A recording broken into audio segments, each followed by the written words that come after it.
Perhaps we need some outside universal threat to make us recognize this common bound. I occasionally think how quickly our differences worldwide would vanish if we were facing an alien threat from outside this world.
Good evening and welcome to Spaced Out Radio tonight. My name is Dave Scott. We're going to have a great show from the observation deck at Contact of the Desert. Captain Ron Janix is going to join us.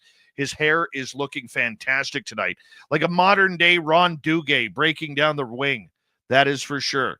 It is awesome, and we're going to have a great show with Dirty Filth here, drawing another great cartoon as well. But the best part about tonight, you're all here with us as we say hello to each and every one of you, including, let's see here, we got Race Fan in the gold medal position, Tim Mothman in his goatee with a silver, Little Food Stamps with a first bronze medal. Hi, Deborah Rudy, how you doing? Frankie B, Ethanol, Joanne, Hippie, Deidre, how you doing, my friend? Good to see you all. Ethanol, how are you? Hellboy, what's happening? Hellboy will be signing autographs after the show. Line up to the left of the studio, if you don't mind, to the left of the studio. Moving on, we got Lenda, Dragonfly, Lee the Bee, Memorial Gardens. Good to have you all here. Mel WD-40 is here, lubing us up for tonight's show, because you always want to go into a show nice and smooth. You don't want any of that rigidness. It never feels good when you're trying to do a professional broadcast. So we're going to lube it up just perfectly here tonight. Moving on, we have Sleepy Howl, SJ, Little Timmy James. Grandizer is back. Grandizer will be signing autographs after the show as well. Line up to the right of the studio, if you don't mind, to the right of the studio. Number 26 in your program tonight, starting at left wing from Stockholm, Sweden, Lars Jansson. Brown Dwarf, how you doing? JMJ12, Kitty Catty Whack. Good to see you guys as we continue on with our roll call here. Good morning, Pony Pong, Karen in the Woo Train, Rugged Source is here. Rugged Source will be signing autographs after the show as well. Line up at the center of the studio tonight, to the center of the studio. Sweet Donna C, Millennium, my man. Just another guy named Harry. How you guys doing? Richard Minnick, good to see you. John Jackson, Thomas Rock, Doug Shelby is here. The Doug Shelby has arrived, which means we can officially start this show. Mike Bothwell, thank you for coming on in. Hello, Kimberly Burgess. Tokeland, JSCO, nice to have you all here. Pam Harris, Noble Patrick, Chill Farm, Fapperoony, how you doing tonight? Richard Minnick, thank you for kicking off the super chat tonight. It's a wonderful way to support what we do on this show on a nightly basis, so thank you very, very much. Paramarv, Invisible Tracker, Tarnation, how are you? Welcome to SOR Chat. Little Food Stamps, welcome to SOR Chat again. And Matthew Goodka, Dragonfly, and Skip to Malou. Good to have you all here tonight. Road Flare, nice to see you. Nina Williams, D. Buchik, welcome to SOR Chat. Jessica S. Nice to see you. Joey Glow, thank you for coming on in. Gory Tiger and J Truth Seeker, thank you for joining us. In the studio, Stargazer, nice to have you here. ABCDE, how you doing? Evan D, welcome to SOR Chat. Thank you very much. Occult 45 podcast right there. We'll throw that one up. There you go, buddy. And Blue Cruise, Larry Bonds, the home run king. Hillbilly Herb, nice to see you all And where are we? Digger, Dog, MJ, thank you for joining us. Yennefer with a soft J, Robert Lamoth, and Panda on Fire. Nice to see you all here tonight. Scrolling on down, make sure. Babylon Rose, nice to see you. And Boo the Beagle, hello to you. How's tomorrow looking? Walter, how's it going? And Levi Wood, welcome to SOR Chat. Sierra, Smurfy, thank you for joining us. Hey, Coop and Coop's Beard, two different entities right there. Hello and welcome to the radio and podcast side of Spaced Out Radio tonight. From Contact in the Desert at the observation deck, Captain Rod Janix is here to talk some UFOs as we are in the middle of roll call right now on our YouTube channel as we say hello to Baywatcher. Thank you for coming on in. And Super Crazy, good to see you. Sweet Robbie G, thanks for joining us tonight, our great weekend host. Don't forget the Super Chat is open. It's a wonderful way to support what we do on this show on a nightly basis as well. Don't forget you can shop at our Spaced Out Radio store. We do not have ugly swag, people. No ugly swag. You can wear our stuff out in public and be proud to wear it. Throw those horns up, everybody. Let's rock.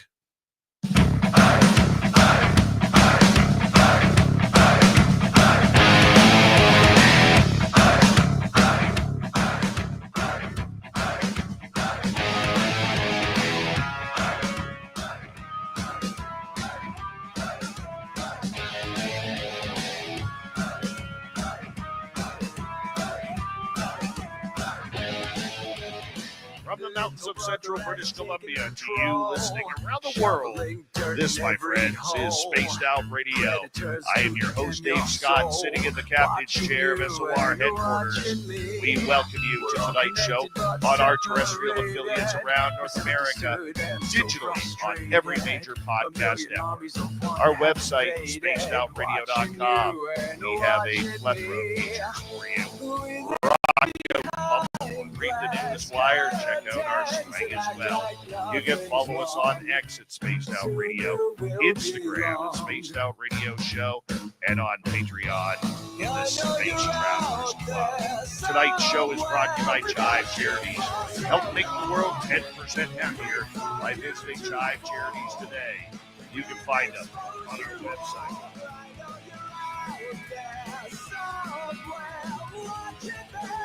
We got a power show of awesomeness tonight from Contact in the Desert and the Observation Deck podcast. Captain Ron Janix is going to join us momentarily for a great, great review of UFOs, drones, and, of course, his amazing conference coming up next spring. Then in hour number 3, Swamp Dweller will join us with another great report. Follow that up with Robin Haynes, who will be here with the Crypted Report.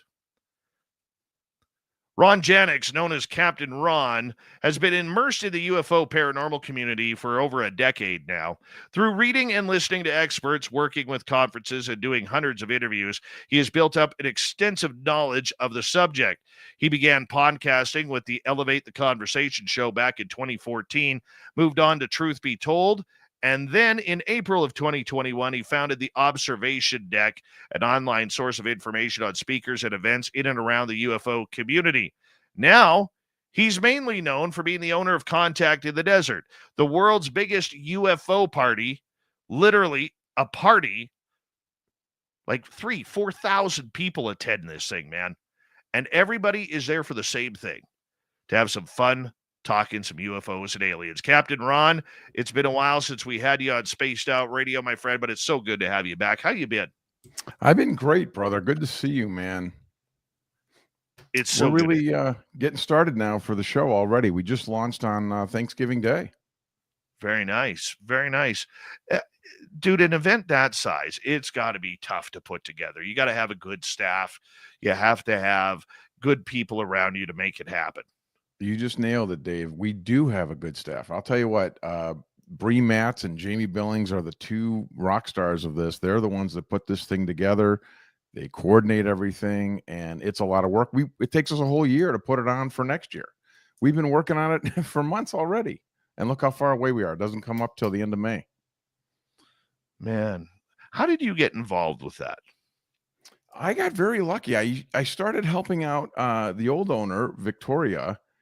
just helped her a little bit on the side and did some hosting for her and that kind of thing when she owned it. And then it came up that she sold it to Gordon Peckrell, and I had been interested in buying it for years, and I ended up meeting with Gordon, and he ended up cutting me in. So now Gordon and I own it together.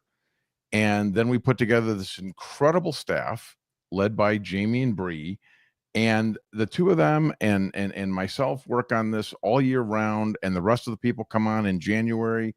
And it just really is a great symbiotic team that we have. I bet. I mean, you literally get thousands of people from around the world there every year in California. Tell us about the location and why so many people come out to this event.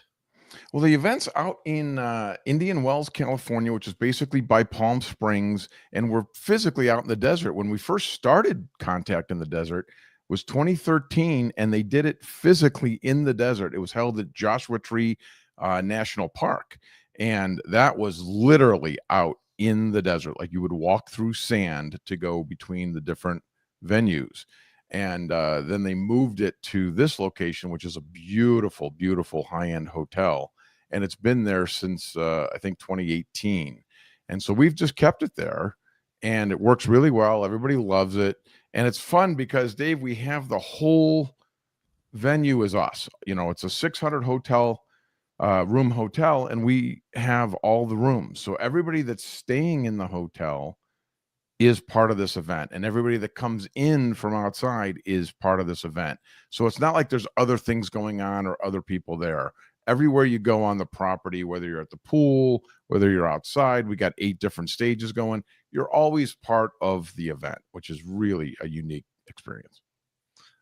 Man, how do you find your speakers? How do you choose who's going to be your keynotes? Well, we have a lot of people that obviously a lot of people want to speak at Contact, and we understand that. And we just try not to make it exactly the same every year. This is a big process. We literally go down to Mexico, get the whole team together in August, and we sit down and we go through what's happening in the community now, what's hot, what's our theme this year. Last year, our theme was Conscious Contact. This year, it's going to be the Event Horizon. It feels very much like there's been movement in this community. As you know, Dave, we've had congressional hearings in the last couple of weeks.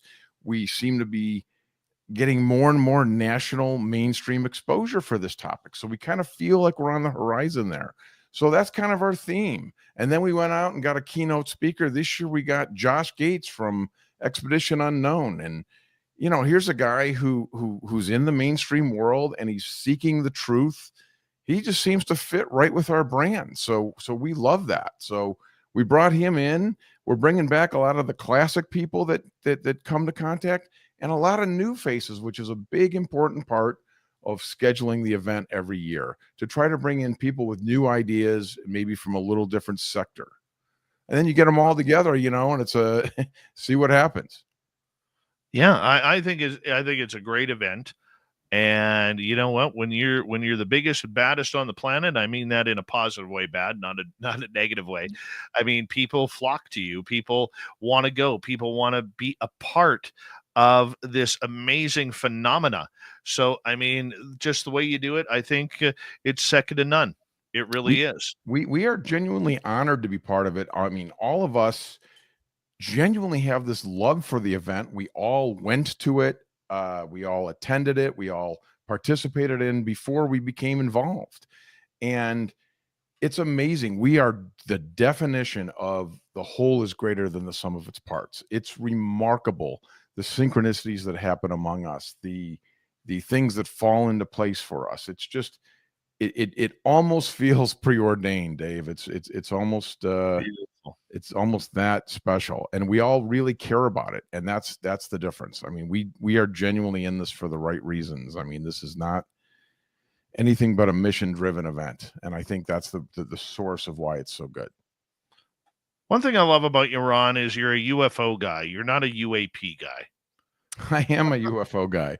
I like And, that. And have you noticed a difference in the running Contact with the people who have, kind of really moved over to the UAP thing to be so progressive on this subject rather than sticking with UFOs. Have you noticed a difference in people that way? I know it sounds like a weird question, but I've noticed it. I honestly think it's almost kind of swung back the other way. Like the UAP thing kind of came in vogue for a while. And now, I mean, I never say UAP. I mean, we have a podcast that goes along with our event called Beyond Contact. That's our podcast on Coast to Coast Network. And we always say UFO. We say it's a UFO show. We talk about UFOs. It's based on UFOs. We never really say UAP anymore. And it's interesting how I feel like there was a surge there that people did all say UAP, and now I just don't hear it as often. Do you? I do with people who are trying to sound credible. Yeah. Okay. And Nicole Sackage probably says it the best with the 2017s. The people who came in because of the 2017 article, they're all UAP people, Whereas if you're here even one day before that 2017 article, you are literally a UFO person. Yeah, and I think that the good news is that the stigma of the UFO word has kind of diminished. Well, I mean, the thing is, like, you watch a lot of these press conferences, whether it's senators, congress people, even generals, they always seem to segregate UFOs from UAP. And I talked to a couple of people on the inside, this is going back a while, and they're like, Dave, what you need to realize is UAP is the fancy acronym for it. But everybody knows that on the inside, UAP are a way to hide man-made objects that are considered UFOs by the public. Makes sense to me. So it just kind of goes down that road, man. Goes down that road. What do you love about this subject? Well, I feel like what I love about it is I want to know. I really genuinely want to know. I really want to get to the bottom of some of this. Dave, we're getting older, man. I really want it to happen while I'm still alive, Even if we don't get the big D disclosure, I do want more. I love the mysteries of these things.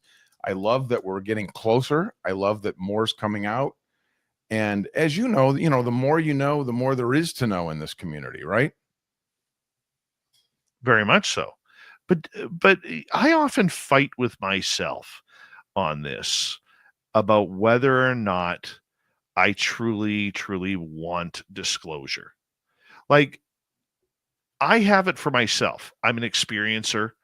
I've seen things close up. I don't need any more proof that this phenomena is here, that it's affecting people and everything.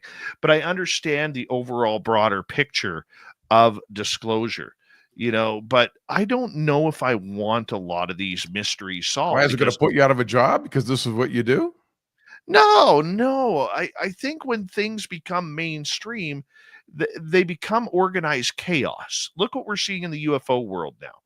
I mean, in the last year and a half, how many podcasts have popped on the world, or YouTube channels all about UFOs now? I'm not saying that's a bad thing. No, but there's literally thousands.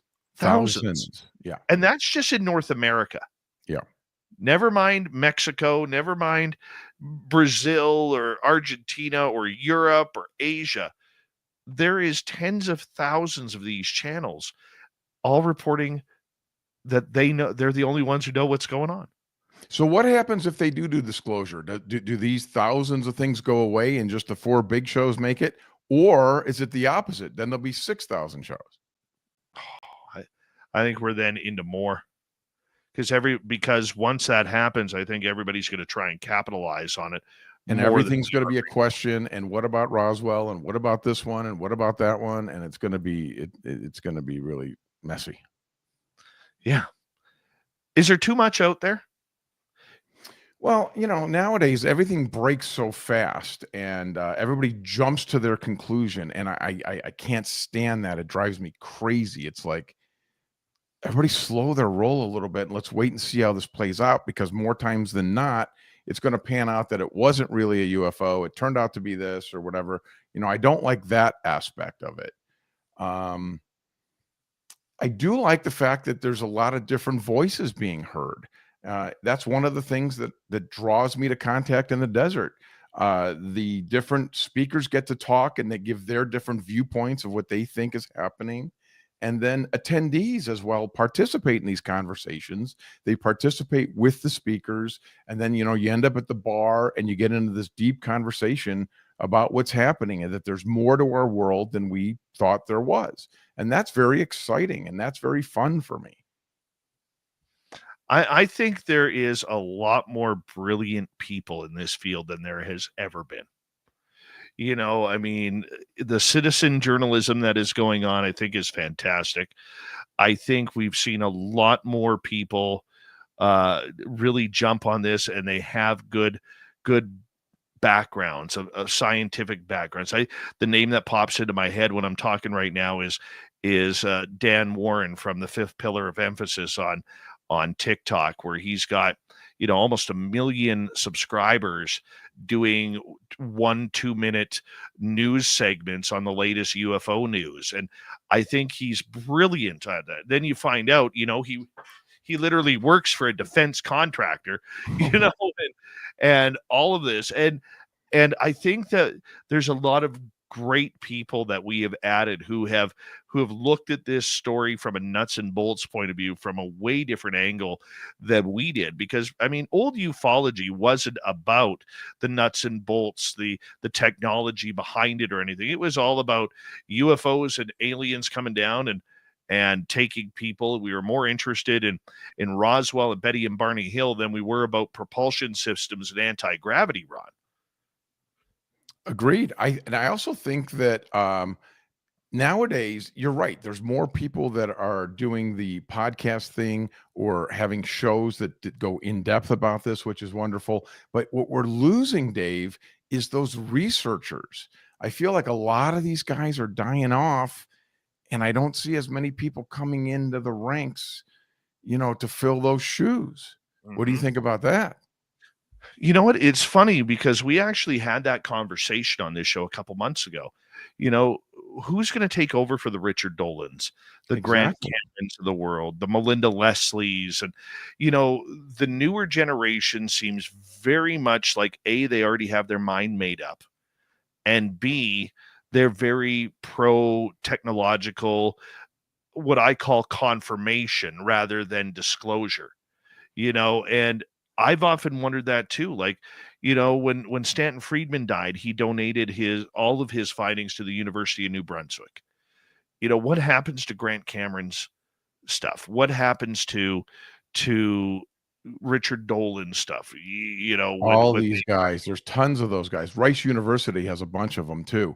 And I love that these libraries, Jordan Pease has a library in Oregon where they save some of these things as well. And I think it's very important to preserve it. But I don't think this new generation saves that and combs over that. Like Stanton Friedman's a perfect example that you brought up there, Dave. There's other guys like him, but like he sat in the library 12 hours a day reading and looking and researching. I don't think we have that anymore. And it doesn't seem to be people wanting to do that or realizing that it takes that much work, that you have to put that work in. And you made a great point there that people have made up their mind. And I think that's the wrong approach. I think I'm one of those few people that hasn't made up their mind. I like to keep looking at this with an objective look to it.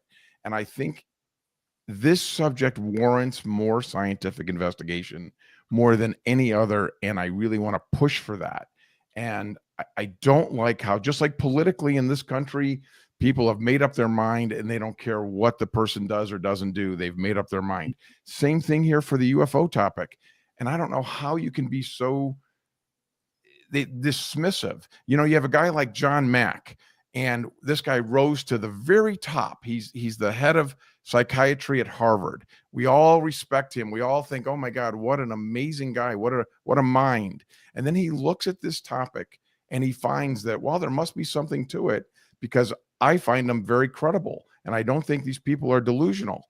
And then all of a sudden, well, this guy's a wacko. That's not right. You know what I mean? I feel like it's very unfair the way people have made up their mind and dug in their position. If they don't believe, they're not willing to look at read all these Roswell books, read all of these things, and then come to me and tell me you've made up your mind. They dismiss it out of hand without putting the research in, and that's what bothers me. Yeah, and you know what? The one thing that we've talked a lot about on this show is that we've seen a lot of opinion become fact or presented as fact. I don't like interviewing people when they do that. That immediately upsets me because it's like, how do you know? And maybe you know, and that works for you, but I'm much more interested in the people who seem to have a question. Could it be this? Could it be that? I think it's this. Don't just say to me, this is an Octurian and he's an interdimensional traveler and that's the way it is. Because you know what? None of us really know. That's how I feel. So the more people are locked into their results or their findings, it's harder for me. I love that quote by Eric Van Daniken when he wrote Chariots of the God. There's something like 8,000 question marks in it. And I think that's great. That's the point. We're asking questions. And I'm somebody that wants to answer these questions, but let's, do it a little more methodically and a little more open-minded. Everybody is so quick today that this is what it is. And I struggle with that. Getting back, as we got about 3 minutes to go before we go to break here at the bottom of the hour, Captain Ron Janix is our guest tonight. Who would be your top 3 to take over from the legends? Like names that people should be following right now. Well, I still think Danny Sheehan's the most important person in our community. I think Richard Dolan is right there as well. I think the work that they do is beyond reproach. And then you got these guys like Steve Bassett that live, breathe, eat, and die this subject, and they archive all these articles. These guys are doing God's work. I don't know who's going to step in to put in the efforts that these gentlemen have done. Those are 3 good examples of guys who have really dedicated themselves to moving and advancing this topic. I don't know anyone that's going to do 3. If I were to choose 3, sorry to cut you off, that I would say people should be watching today, I would say Michael Schratt. Schratt's awesome. I would say Dr. Michael P. Masters from Montana Tech. And I would say Nicole Sakich. All 3 of them have that level and that same type of aura as people like Grant Cameron or Richard Dolan have. They just got to get out there and be a little bit more public about themselves. But right now I know with Dr. Michael Masters, he'll be on this show next week.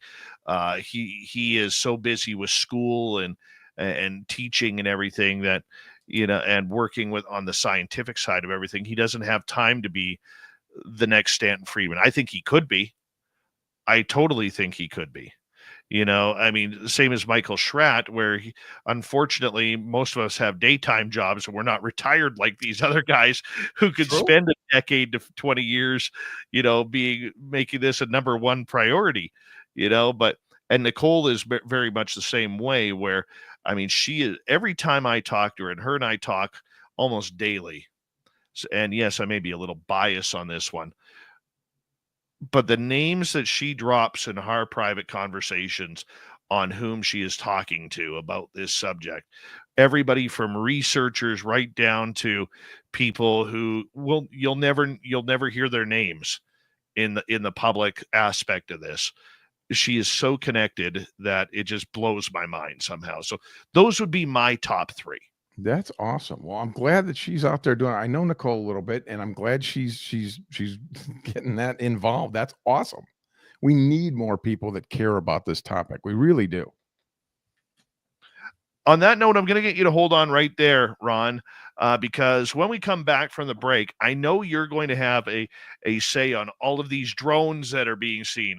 I don't want to talk about them, but everybody has to. We have to talk about the drones that are going on in New Jersey. Captain Ron Janix, owner of Contact in the Desert, host of the great podcast, The Observation Deck. And this is UFO Talk on Spaced Out Radio tonight. We'll be right back right after this.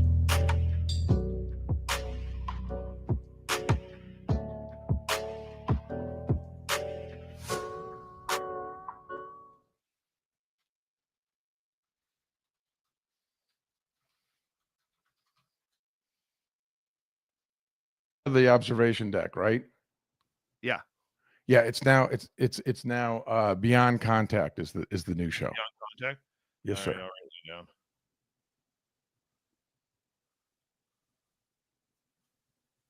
All right. Got it. Sorry about that. No worries, man. Good conversation so far, man. Yeah, it's fun talking about this stuff. It is. Mm-hmm.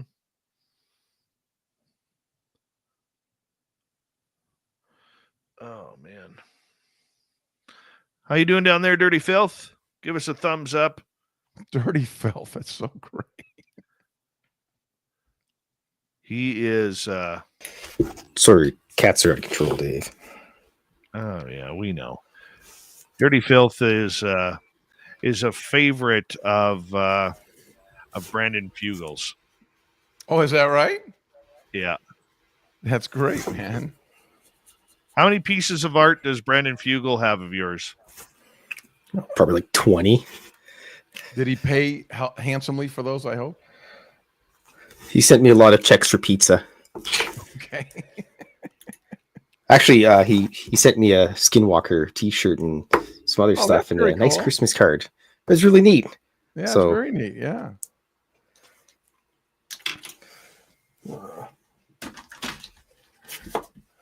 Yeah, I draw a whole bunch of cartoons based on Skinwalker Ranch, and since I have a stack of cartoons in the room here, it's just easier if I just send them to him. So, Oh, he appreciates it, man. He totally does. well, I just like as long as people enjoy my art and having a good time, or maybe get a chuckle out of it, that's what's important to me. Mm-hmm. That's what it's all about. It looks like a blob now, but it'll look better in a little bit here. Yeah. So Dirty Filth here comes in a number of nights a week to draw cartoons for our audience while we're doing the show. And I love it. I think it's a very creative idea. Yeah.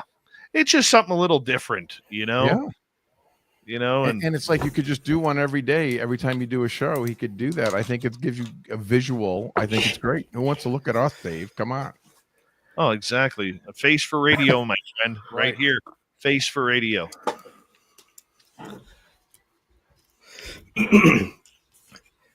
Yeah, geez, I've been doing this for like 2 years now, haven't I, Dave? Wow.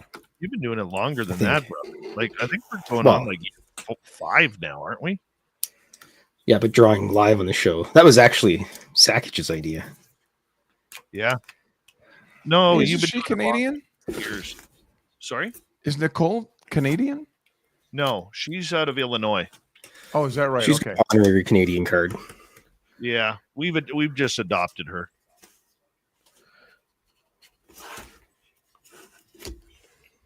It's just easier that way. Yeah, she's very sweet. I've met her several times. She's really great.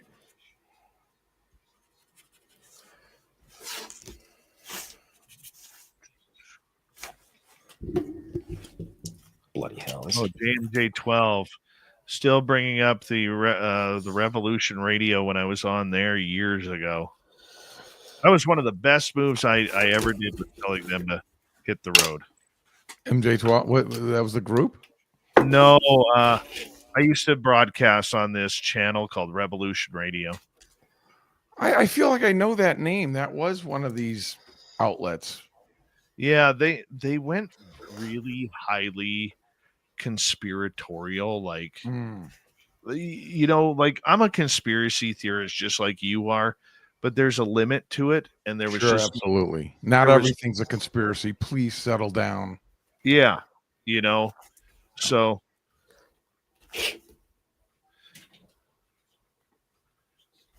Any of these things people take to extremes is tough for me. yeah. You know, I mean, I'm certainly open-minded to the 9/11, to a lot of these big conspiracies, but the people that every little thing is a conspiracy is just like, and it's instantly now. Yeah, and you know what, Ron? It's just like these drones things that everybody was calling it UFOs right off the bat, and you have to. What I try and teach my audience is you have to take us when shit hits the fan, you have to take that step back and watch and see what happens before all of a sudden jumping that it's aliens or jumping that it's a false flag or jumping on absolutely everything. Have I been wrong before? Sure I have. You have too. But it's the way it is. Here we go. We're coming back right now. Okay.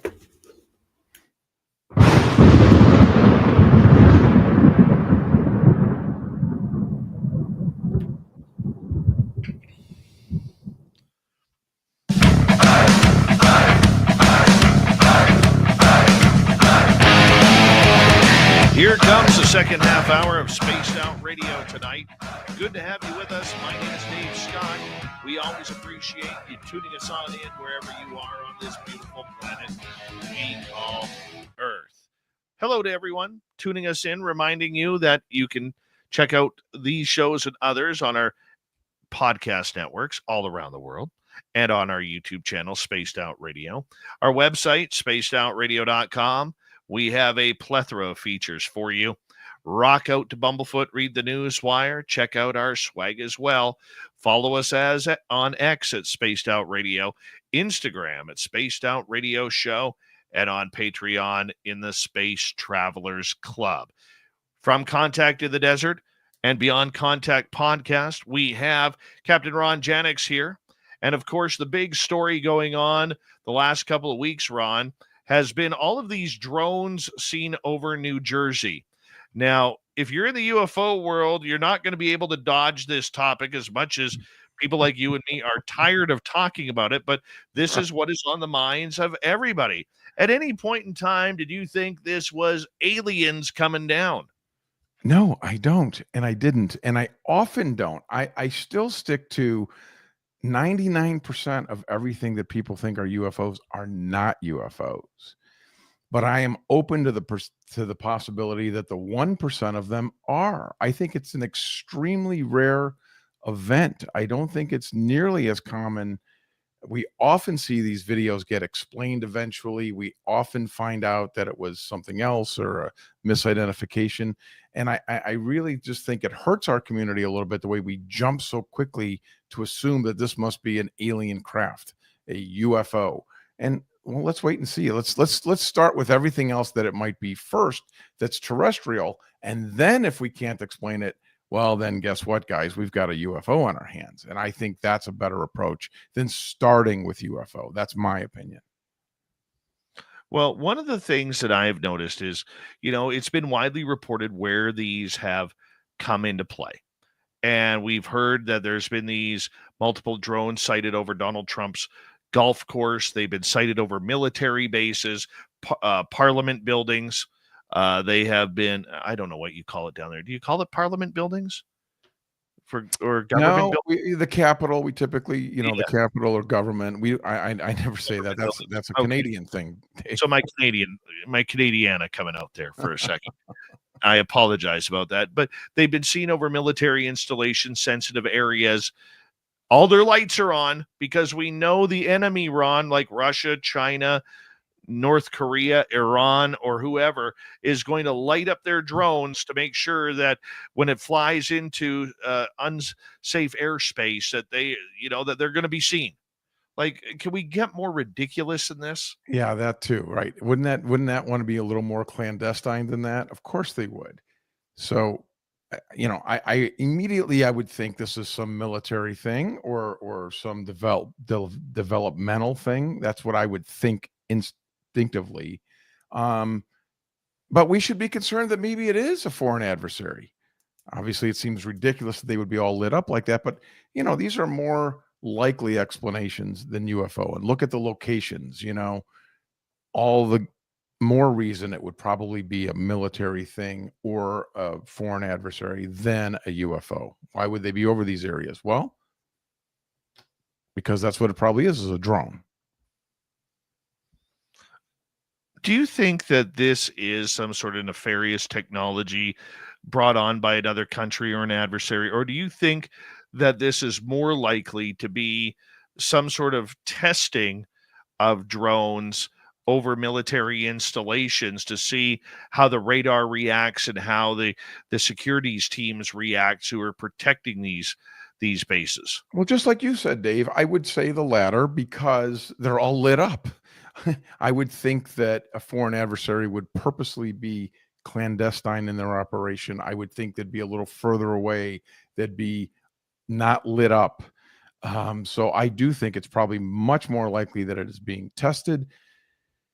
It's some military operation testing new technology. But as we know, they say when what was that quote? Was it Jim Goodall or one of these guys who said that when we see a plane, like when they unveiled the stealth bomber to us, it was already obsolete. Like they're 20 years ahead of us. So, the drones that we know about now, who knows what they have? They probably had something much more advanced, much longer ago. Yeah, and that's the amazing thing, I mean, we don't know how far ahead that they are. And look, it's But I think very we do know that they are ahead. Oh yeah. Oh, I fully agree with you on that. But I mean, why do you think we are so quick to judgment that this is aliens? Do you think it's because the UFO hearings had just happened, the hearing about Arrow had just happened, and then all of a sudden within days, here we've got these drones going up? It's a great question, Dave. I think that perhaps it's the world today, with social media and the way things react. Even like in sports, you and I were talking hockey earlier. People can't wait to be the first person to break that a trade happened. The Cleveland Guardians made a trade this afternoon, and there's like all these guys firing off immediately. Everybody wants to be the one that broke the news or they heard the news. That's just sort of the climate that we're in, and I feel that it's just a symptom of that more than anything. Obviously, we all secretly, I think we all kind of want it to be a UFO, or we want to see the answer, but I think this is just a systematic result from today's social media climate, don't you? Yeah, and it's definitely a headline grabbing area, and that's been going on for pretty much the last 20 years. I remember sitting in my newsroom in Vancouver and our news director saying to me, I mean, this is a guy where literally if he died tomorrow, I wouldn't, I'd probably point my finger and laugh. That's the kind of human being he was. He still didn't know it was me when every Friday on the message board, we'd put up hirings, and I would stick a sticker up there that said hirings and firings. It was the only place on a camera that I could do that. Right. Nice. And long story short, I remember him telling me that news is dead. Traditional news is dead. It's all about infotainment and headlines now. And, CNN at that time, which was still, calling things down the middle, they weren't left or right. They had the headline news network for the quick hits on news. And that's what was becoming popular. People didn't want to hear about what was happening on city council anymore. They were more interested in the drama of Britney Spears or the Spice Girls going back then, and the drama that they were causing.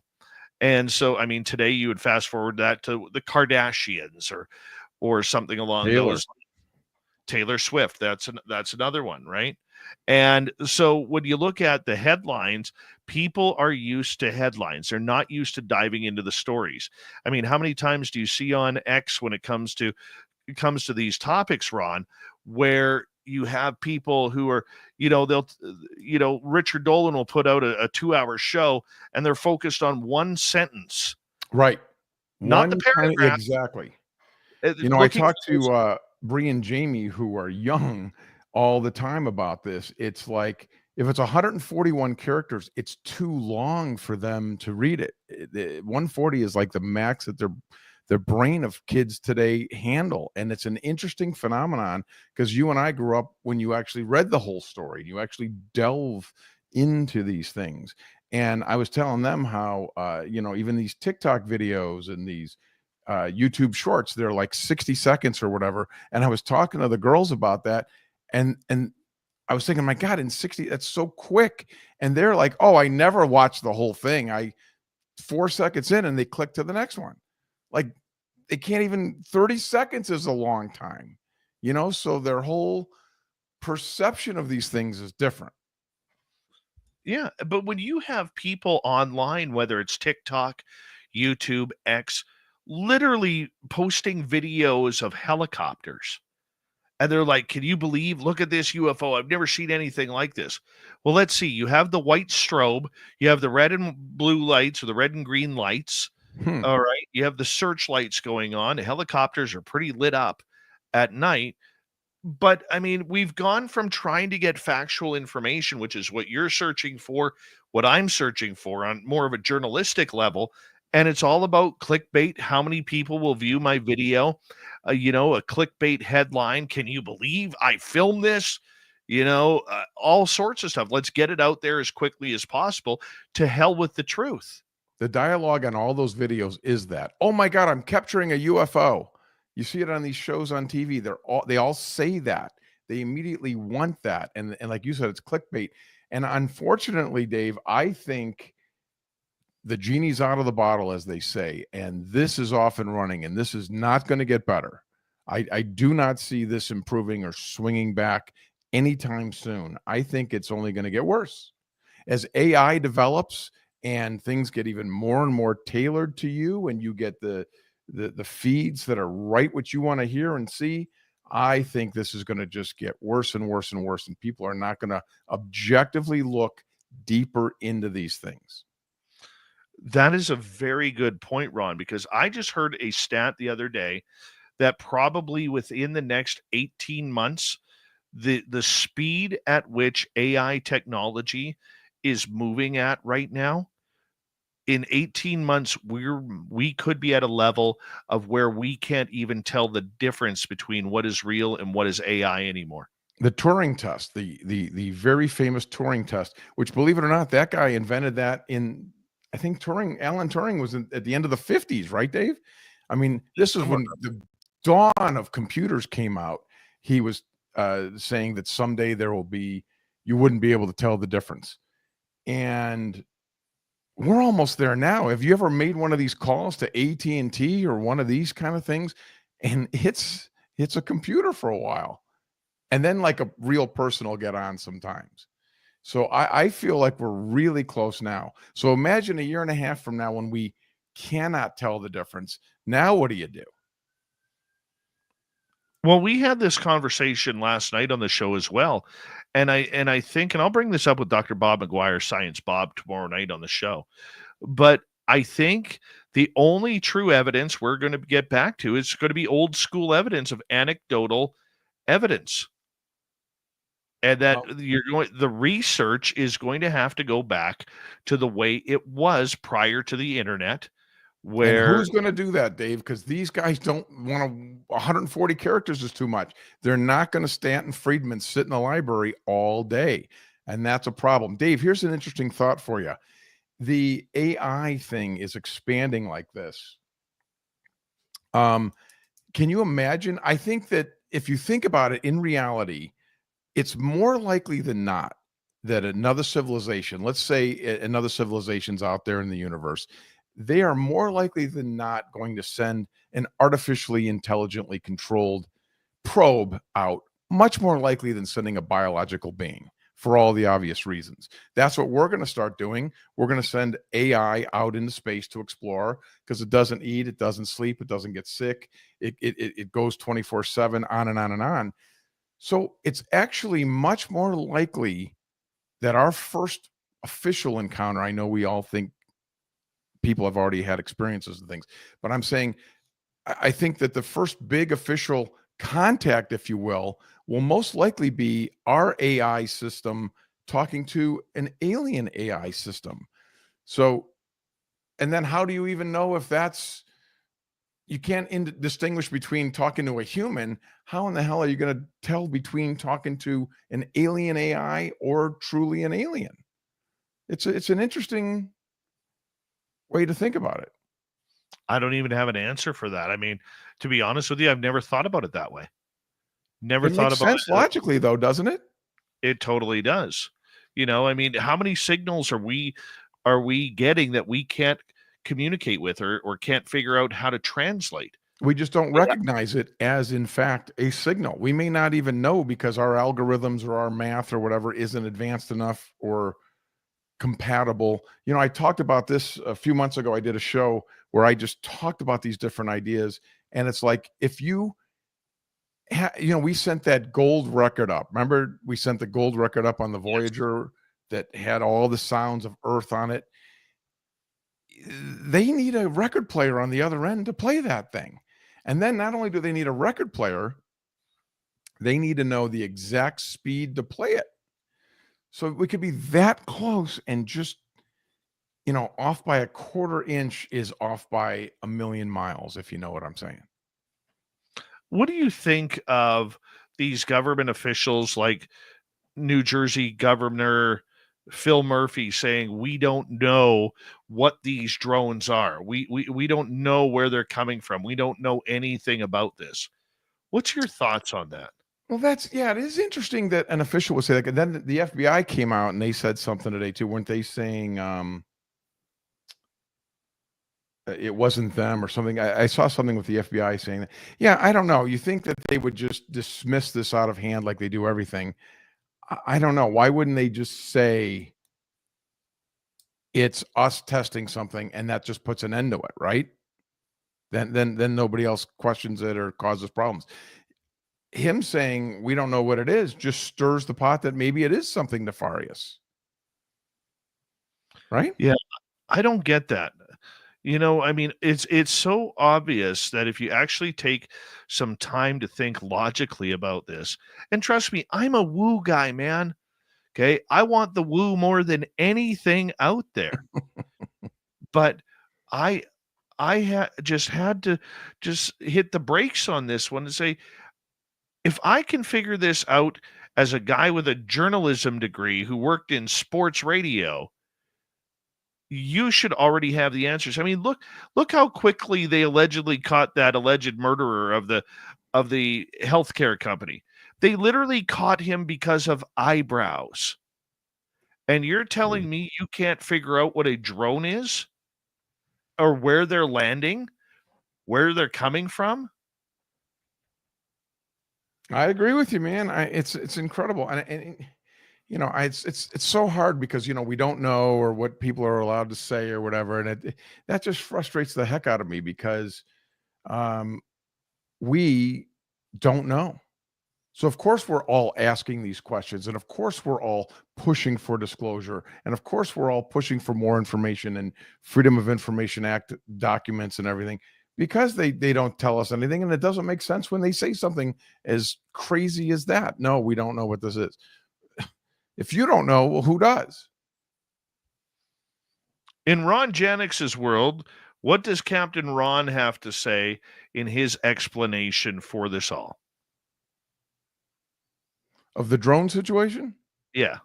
Yeah, I'm pretty comfortable that that's all it really is. It doesn't seem to be anything more than that to me. And I often fall that way. It is very rare that I fall like, you know what? This could be one of those unique UFOs. I think the vast majority of sightings and UFOs are in fact misidentified. And I think that's where I sit. That's where I live. That's where I feel. That's how I think this story is. And I think we only need one of these, man. So I think the fact that it's a rare occurrence is okay. That doesn't mean it's not happening. It just means more often than not, it's a misidentification. It's a jumping to the wrong conclusion. It's a misinterpretation, if you will. And people are being a little overzealous, is my opinion. I just don't understand why the military or the contractors just can't come out and say, we're just doing some tests. We're just testing. What's wrong with that? Is it that hard though? Right. They don't even want to say that because then maybe they think that they're letting China know that we're testing this and China will look there. Is there some reason like that? National security, they'll say maybe they don't want to say that we're testing right here, and then an adversary would know that we're testing there. I don't know, Dave. It's so hard to say. It seems to me like that would kind of satisfy most of the world, right? Yep, we're doing a test. We launch something and let it die. Well, when it makes headline news, I'm pretty sure China is already there watching it with some binoculars. Okay. And they're probably having one of those fantastic Chinese teas. I'm a big fan of the Chinese tea, by the way. All right, sitting down with their binoculars, their night vision cameras, saying, "Okay, this is what's going on here." I mean, we're giving them a free show on on some hillside that all you need is lawn chairs. Well, and they got the balloon coming right over, so they're just sitting in there watching it, right? Didn't China Exactly. send a balloon over the States not that long ago? Oh, it's always, but and yet the aliens get blamed, Ron. It's always blaming the aliens when it comes down to it. There you go. It's an easy mark. Do you think then that this story is just going to fade off?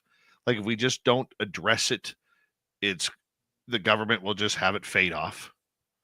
Well, isn't that what happens to all of these stories? I mean, look how long Roswell disappeared for years and years and years before that even resurged. So I think that's typically what happens. We typically see these stories. The Vegas alien sighting, remember that? That wasn't that long ago. And it goes away. Unless there's more that somebody uncovers, I think that will go away like the vast majority of these UFO stories tend to do. What do you think we got about 2.5 minutes here to go before we go to break at the top of the hour. What do you think the government's positioning is on this? Because they're kind of in a catch-22. They want their technology to be viewed as UFOs. But on the flip side, they're tired of admitting that UFOs are even around. Yeah, it's hard to say. It really is, because we don't know, of course. And like Steve says, Steve Bassett thinks that this whole thing is their positioning to. There are people in the government that do have this knowledge and have recovered alien craft, and they want to put the kibosh on that.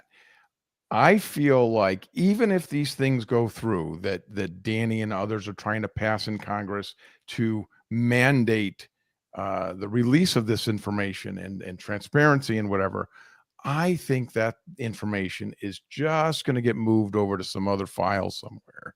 And even if we do get some information, it won't be any of the good stuff, right, Dave? It'll be the surface level, minuscule stuff. I really have a hard time believing that if they have this technology and if they have this information and they've been in contact with alien beings, they are not going to just let that go unless another country or the aliens themselves push for this or make it happen.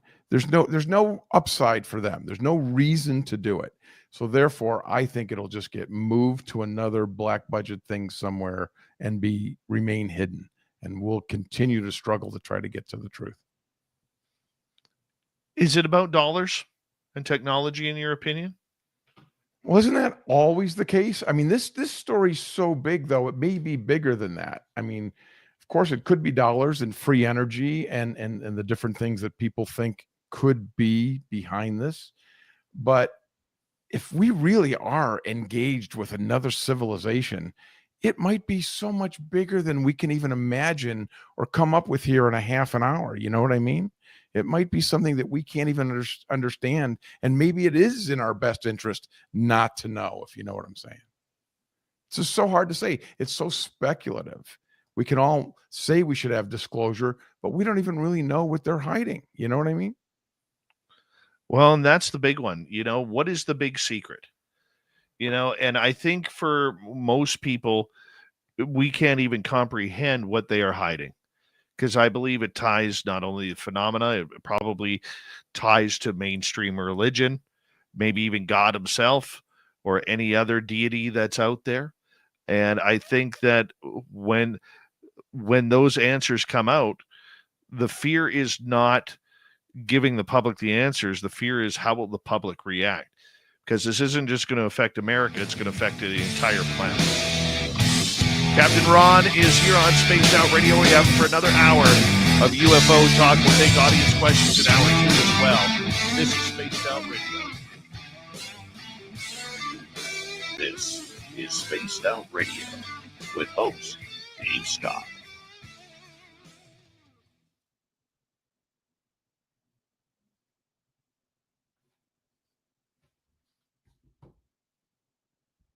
All right, Ron, we got about 6 minutes. Usually at this time, I just kind of turn it over to Dirty Filth to kind of yap his way through the break, showing off that great cartoon again, Filthy. Good job. Great. Thanks, Dave. So I had to, yeah, you guys were talking about drones, and all I've ever seen for the last 2 weeks is just drones and then pictures of videos of helicopters and junk. So did the gray alien and the reptilian hanging out at the pub, and he's like, and now the humans believe that their own aircraft are drones. You can't make this stuff up. So I love it. That's fantastic. So it's like some of the videos you look at it and it's just, it sounds like a helicopter, looks like a helicopter. But I'm also not an expert or anything or a researcher of any sort, but it looks pretty helicoptery. That's the whole thing. You know, if it sounds like a duck, looks like a duck, guess what? Just gotta add a little extra there. There we are. Okay. I've sent out a whole bunch of Christmas cards to people, and I'm just going to keep saying this until sometime after Christmas. Canada Post is still on strike, so I have no idea when or if you'll ever get your Christmas card from me. So I think I'm just going to end up sending out another round. So anybody that I sent one to, if you're waiting, once Canada Post is off strike, I will send another round out. Then if you happen to get two, then you have two. So why not?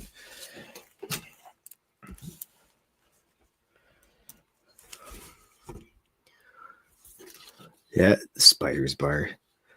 I always draw the spider on there, Doug Shelby, because I think it was Robert Munch. He used to always put a spider in his cartoons and his books and everything. So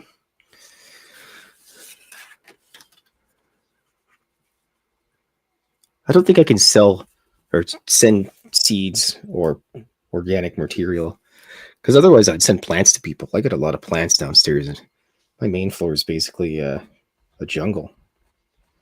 The drones.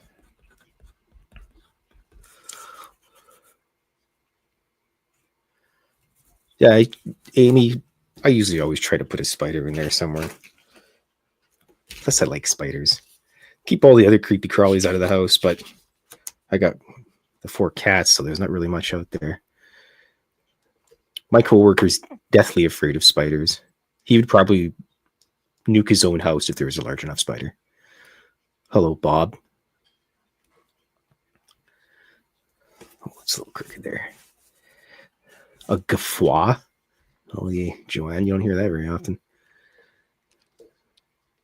No spider. You know, spiders don't seem to bother me. I'd rather be more afraid of a scorpion. Oh, yeah. Well, Susan, if you ever drive through Alberta, stop at my house and I can give you some plants. I've got a whole bunch of purple passion. I got them sitting in the art studio here. It's nice when the light comes in and they have that nice purpley fuzz looking on it. Anyways, rambling about plants here. Yes. Scorpion is trouble. Holy crap, that chat moves fast. I don't know how Dave does it, everybody. Incredible.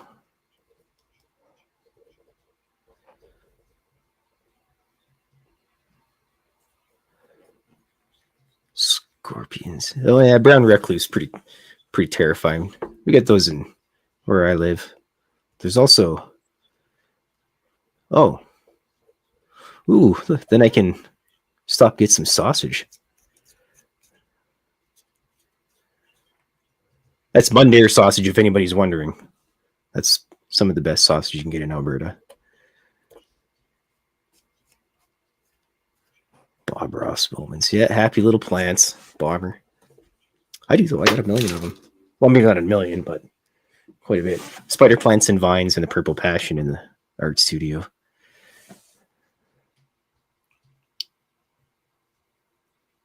I also got a fish tank with live plants and junk in it. The missus put it all together for us.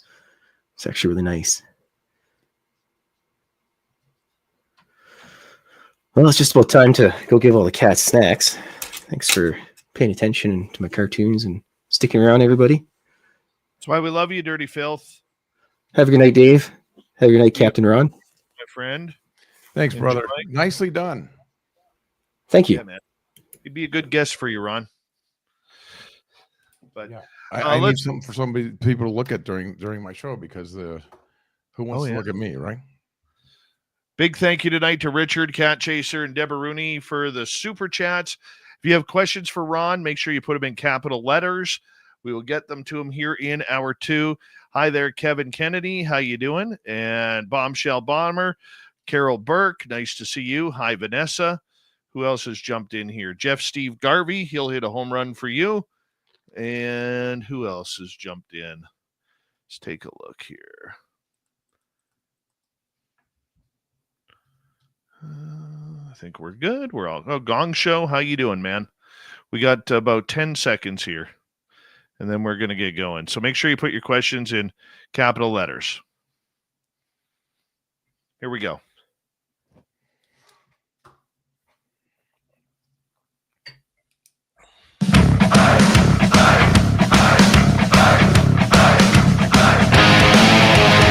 Here comes the second hour of Spaced Out Radio tonight.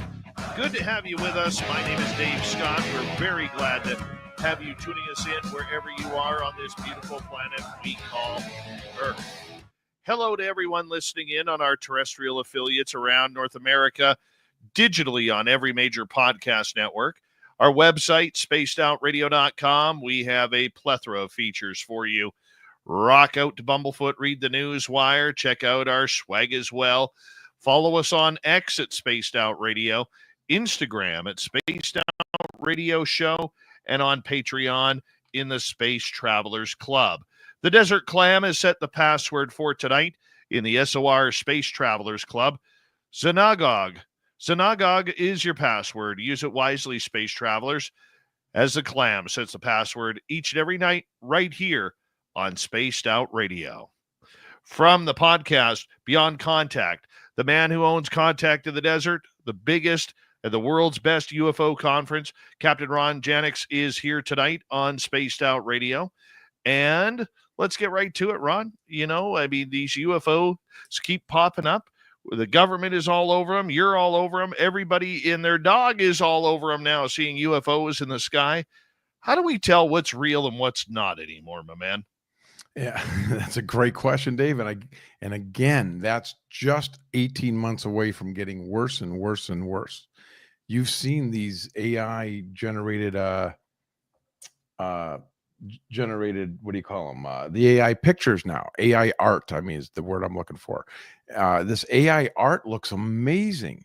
And you can talk text to video now, and you can tell AI to create a UFO flying over the Capitol. So I think, you know, just like the onset of Photoshop changed things, this new generation of AI taking over has just muddied the waters now, where it's going to be extremely difficult now for a genuine witness to come forward and say, hey, look, I saw this video. We were out fishing and I got this. People immediately think it's fake. Yes. And you know what's interesting about that? I get a lot of our listeners privately, they'll message me. They'll say, Dave, I don't know what to tell what is real or not anymore. How do we get back to trying to figure out this amazing phenomena that has us all taxed in trying to figure out what is truly going on in this world? Is it even possible anymore? I would say no. And I think both extremes are a problem. Number one, as I've been clear today, that I don't like when people rush to judgment that, oh my God, there's a light on that video, therefore it's a UFO. I don't like that. But now we have this other problem of it is so easy to manipulate video and manipulate photos. And, I don't know how, unless we have multiple angles from multiple cities, from multiple witnesses, people are going to dismiss this right out of hand. And it's going to be the same thing like you mentioned in the beginning, Dave. The people that believe are going to go, oh my God, that guy saw a UFO. How great. He got it on video. And the people that don't believe in UFOs or believe in aliens or believe in any of this are going to immediately dismiss it and say, well, it's fake. Because now they always have that answer. Because yes, somebody could have photoshopped that picture. And yes, somebody could have AI created that video. And that's always a possible answer now. And it's really going to make things even harder in this community, I think, unless we have the answers to get these military guys to come forward with those kind of videos. Those were great because they were authenticated and said that the Pentagon said these are real. Okay, well, that's strong. But just some kid fishing films a video, no one's going to believe it, period. What is the role of the experiencer these days, in your opinion? You're big on experiencers. You're big on those firsthand accounts. Well, I do like firsthand accounts, and I do think that, I don't know that all of them, I don't believe that all of them are genuine. And I think that, again, it's misidentification, it's misinterpretation of your experience, but I am very open to it. And I do think that some people have had some genuinely supernatural, paranormal things happen to them. So it's, I do like the first person accounts, and I do think that there are credible people out there that have done. Even Travis Walton, I think, is an amazing case. He's a great example of somebody who seems very genuine, who has stuck to his story for many, many years. And even these things, I think, are going to be tough going forward because, we have the deep fakes now. You're going to have people faking saying what they saw. And I just think it just muddies the waters, and it makes it so hard for all of us that really just want to get to the truth and really want to just help people that have had these kind of experiences. The fact that half of it now is fake or lies or whatever, the world's a toilet as far as I'm concerned, Dave. How about that? Well, I mean, it doesn't help if we go back a couple weeks here when Lou Elizondo steps up at the podium and describes what I like to call the ULP, the unidentified lighting phenomena, as a UFO mothership. And by the way, you could go on our website to get the ULP t-shirt. That's great. Good for you, Dave. That's hilarious. But and I'm not saying that to slam Lou Elizondo. What I am saying is, people in this field look to him as a god. Okay, he doesn't want that title. I've asked him that. He doesn't want that title, but people look to him as if he is literally writing the UFO Bible as we speak. And for him to come out and do that and blow that credibility, it's tough on a lot of people who are just wanting to know and begging to know what is actually happening within our great world of UFOs. Yeah, and I think that they are, we're so starved to have somebody with credentials in the U.S. government, in our military, to be on our side. I mean, I think that's why they ordained someone like him, because we're starved for that. We want that. I mean, it's so much more credible. We have the stereotypical guy out in a field that sees the UFO, but now here you got a guy that was working in the government for the Pentagon. That's what they want, and I get it. Remember the days? I apologize for cutting you off, but no, go ahead, man. The days of interviewing, whether it was Stanton Friedman or Steve Bassett. Let's keep it local. Where I remember Steve telling me, and Stanton, all we need is one guy from the inside, one person from the inside to blow this wide open. And you look at that, and we've literally destroyed the guy's life. Not we as a community, but the skeptics and the non-believers have totally, blown that away. I mean, you think about it. We've had more people from the inside come out the last 5 years than in the history of this field going back to Roswell. Cumulative. Absolutely. Exactly what we've been looking for, whether it's Elizondo or Jay Stratton or James Ryan LeCat, Graves. Yeah. Ryan Graves, any of those guys. We were begging for this. We were starved for this.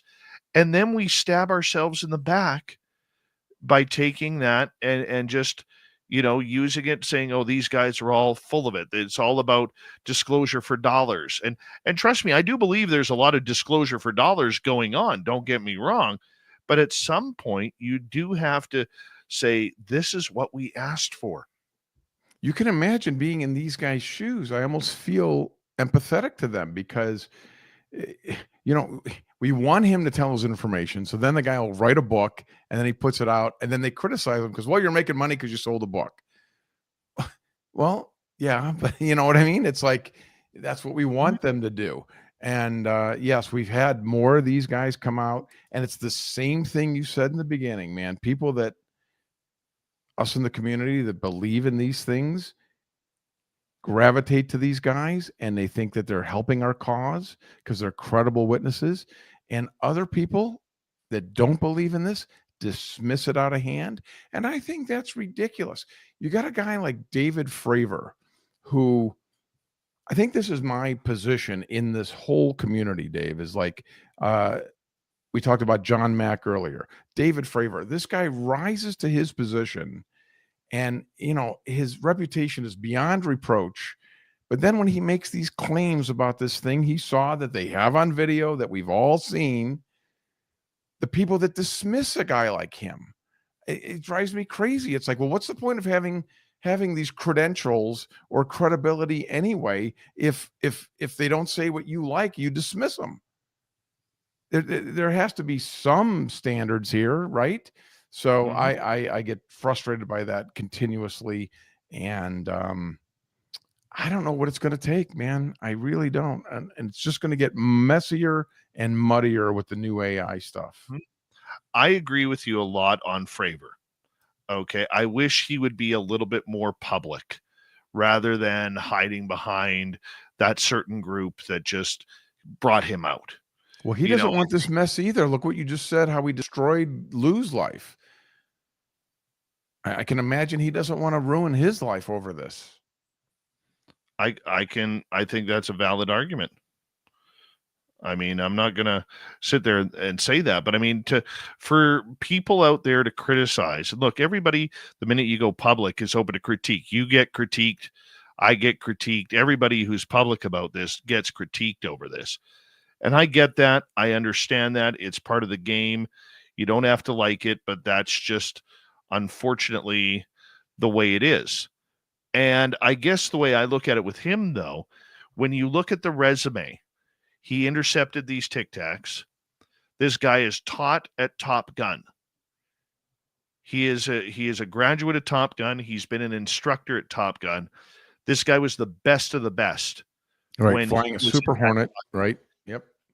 Add to the fact that he is a trained observer of military warfare and of anything in the sky. And to shoot down his credibility because we don't want to believe in UFOs, that is just absolutely heartbreaking.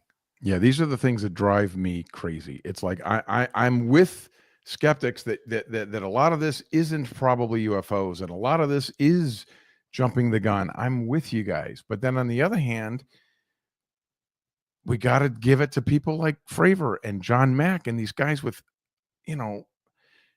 top credentials.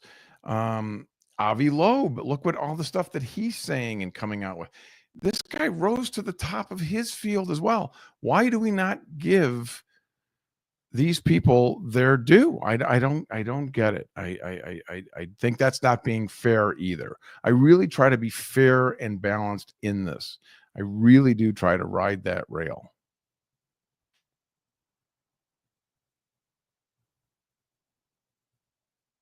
Did I lose you, Dave?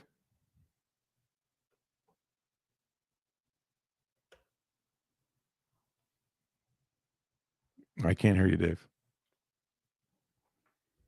There we go. Sorry, my microphone cut out. Did you there. fall asleep, Dave? Because this happens a lot when I'm interviewing people on my show. The Apparently I guests will fell oftentimes fall asleep while I'm ranting. So maybe Yeah. that's what happened here. I apologize. I actually put my cough button on, and I thought I had taken it off. Apparently I did not. So I apologize for that. No, with Avi Loeb, who is a professor of, I believe, astrophysics at Harvard, or astronomy at Harvard. He's the guy who came out and said that Oumuamua, that what many scientists claim was a giant rock flying by Earth. Well, when he looked at the patterns of it, he thought that it may have actually been potentially an alien craft flying by, and said we couldn't rule it out. He didn't say it was, he said that it could be, and we can't rule it out. And I think he got a lot of support over saying that and having the audacity to say something so against current science, which I thought was brilliant. But he But when also he got a lot of criticism. Yes, but when he all of a sudden starting these groups looking for funding, the Galileo project, who did he involve? He did exactly what Tom DeLonge did, was not include anybody from ufology. We want to keep this away from ufology. Even though we're studying ufology, we don't want to admit that we're studying ufology to get money for studying ufology, even though we're going to hide it behind something else. Right, because the people are going to have a negative connotation to it. They're not going to want to be behind something like that would involve this kind of a thing. I get it. Yeah, and I think that is part of the issue that we're having. And many of these people, I mean, we talk about Ryan Graves. What's he doing? He's followed that threat narrative to a T. Why? He has a company that is going after safety. He'd like some of that budget. And this is where I think people have really pushed their trust level, wondering what can they trust out of these guys? You know, up until this point, there has been no threat narrative on this. And threats bring budget. That's fair. Do you think then that we're just at a point of no return with a lot of these topics of conversation, that, whatever UAP stands for, whatever it is, whatever we're trying to allegedly prove? Do I think we're at a stopping point? What do you mean? Yeah, a stopping point of, like, people have had enough. Well, I think there's frustrations all around. People like Steve Bassett we've been talking about, they still feel like we're on the cusp of possibly even big D disclosure. And we certainly, since 2017, have moved the needle. We've had more people come out, like you mentioned. We've had more mainstream coverage, more acceptance, more conversations.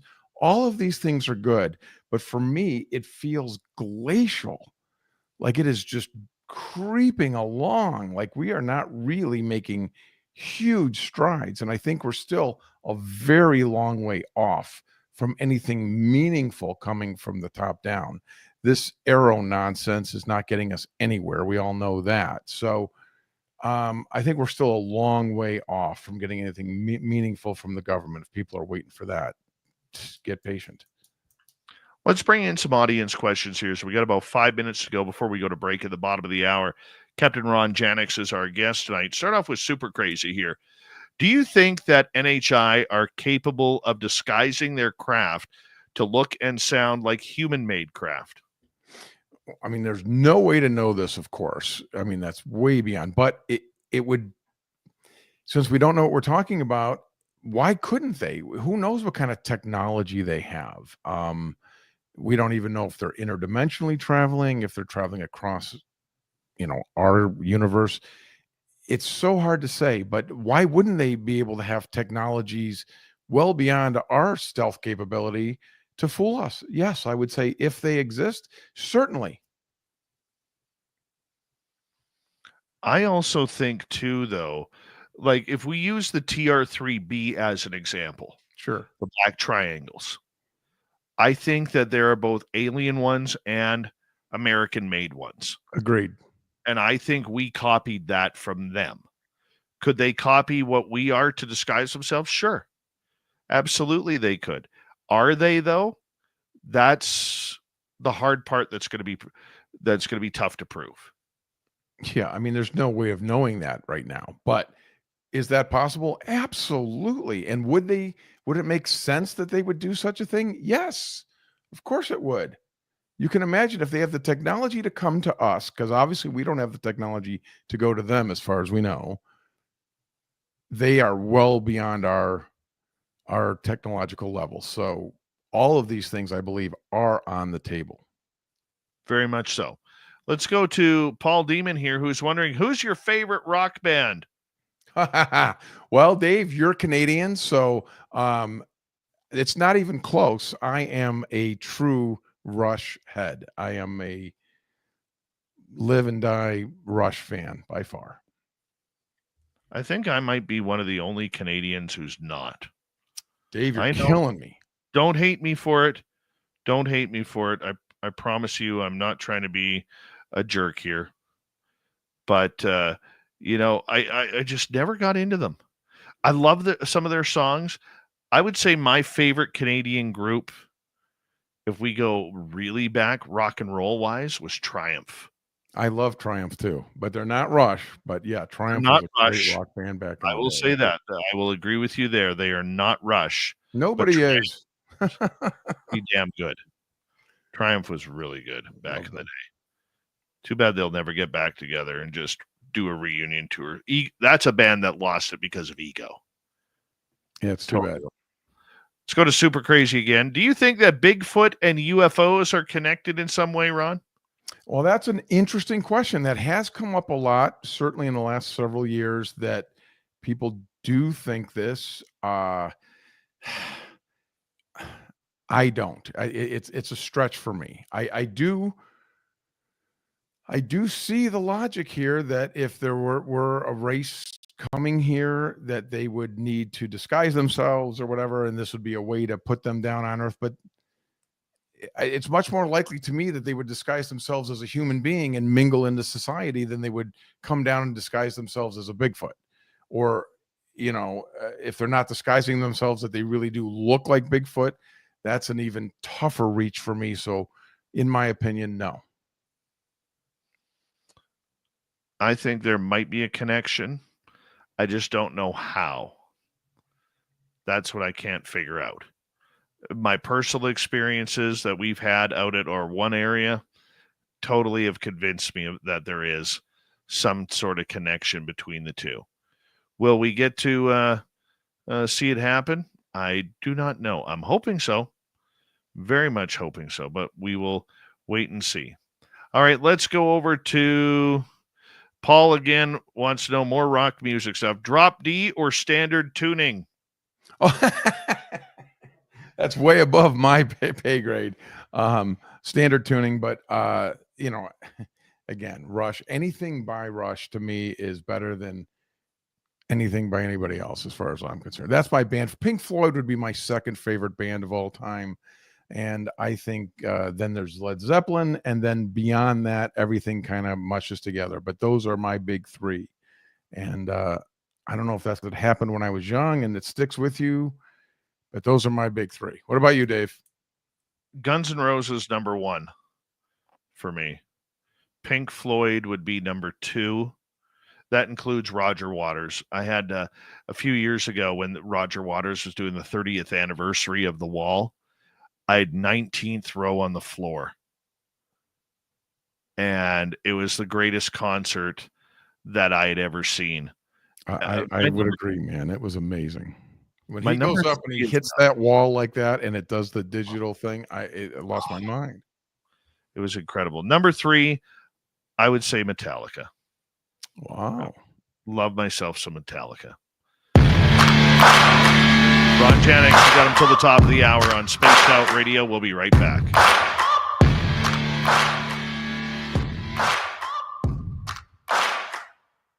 You're listening to Spaced Out Radio with your host, Dave Scott.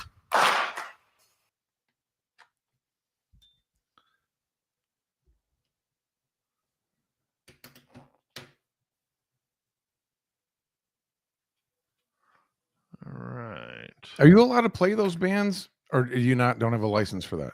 You know what's funny is I have a license for Ron Bumblefoot Thal, and formerly in Guns N' Roses and a few other bands. And every show, ASCAP nails me for copyright infringement. Oh, Jesus. And I have to submit, myself and Rob, my weekend host, have to submit a letter for every show. I'm at the point now where I got to get a hold of Bumblefoot again and just say, hey, man, can you contact ASCAP? They're playing games again. You know, like, and the funny part about it is after you do it for a while, eventually ASCAP will stop accepting the letter from him. Right. And then I lose monetization on my channel because they're being a bunch of idiots. It's insane. Now, what's the point of getting the letter? I got the letter to satisfy you guys. Now you're not taking it. It's insane. Yeah, it's ridiculous at times, you know, but I guess the way I look at it, you can listen to any music for free on YouTube. There's no reason why any of that music should be copyright. The minute the band puts it on YouTube, they should be able to, it should be automatically allowed to use it. And you know what's funny is if I wasn't on YouTube and just concentrated on my radio stations, I could play anything I want because they all have the music licenses. Right. Then I could do the fancy Art Bell type bumpers. Yeah. We used to, and truth be told, Tony and I would play like a 20-second clip or something, and that algorithm would hear it, find it, flag you, and stop monetizing and everything. It's ridiculous. Well, it's funny. We got flagged the other day because I played a video off of some dude's channel, a 3-minute video of something funny that I thought was in the WWE going back a number of years ago. I played that video, and this person who I took the video from obviously has nothing to do with WWE, and I still got flagged for it. Yeah, it's a little nuts. It's a little nuts. And now, that algorithm will catch 5 notes in a row, and it's amazing. Yeah. Which That's is the downsides of digital right there. Here's the other funny part. I play during this show 1, 2, 3, 4 different pieces of Bumblefoot during this show, and they only flagged me for 1. No, see. I don't get that. So crazy. Yeah. So I could go on YouTube and I can play any song that I want and watch the video, but I can't go on YouTube's channel and play a song from an artist who's already on YouTube. Absolutely remarkable. Yeah. But there's kids that put these bands up, the whole album, or they'll put up all these tracks and they're on there. Yeah. But we play 3 seconds of it and they're all over us. Yeah. It's ridiculous. Jeremy Jones, how are you? Paul Demon wants to know, who do you think the greatest bass player is? Well, my answer is going to be Getty, but Getty I'd put on that list. Getty's awesome, man. I really like that. Billy Sheehan. I love Dream Theater, man. Dream Theater would be number 4, I guess, on my band. Theater. Have you ever seen Dream Theater? No. This band can play like Rush can play. They are sick. I forgot the guy's name, but the bass player for Dream Theater is outrageously good. I've heard that. I've heard that. We got about 45 seconds. 45 seconds. That's crazy. It's fun how you guys dart around different topics and things and just kind of have fun. It's great. I miss that. You know, the show we do now, Beyond Contact, it's like 40 minutes. We get like 4 9-minute segments, and that's the whole show. Like, it's very rigid, and it sucks. You know, you have a little more freedom and a little more time here, which is really talk nice. to George about that. Yeah, well, good luck. It's like the way it's set up. It's just that's just the way it is. Nothing I can do. Bow to the power of the mustache. I say that with all due respect to George. I love him. I love the guy. All right, we're going to come back here momentarily. Sit tight.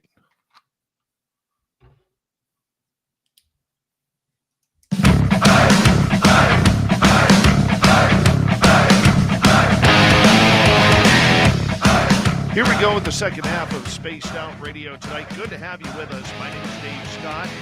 We're talking UFOs tonight with Captain Ron Janix. We're going to get back to him momentarily. But first, I want to remind you that if you miss portions of this show or others, you can always check out our free archives by going to YouTube or any major podcast network.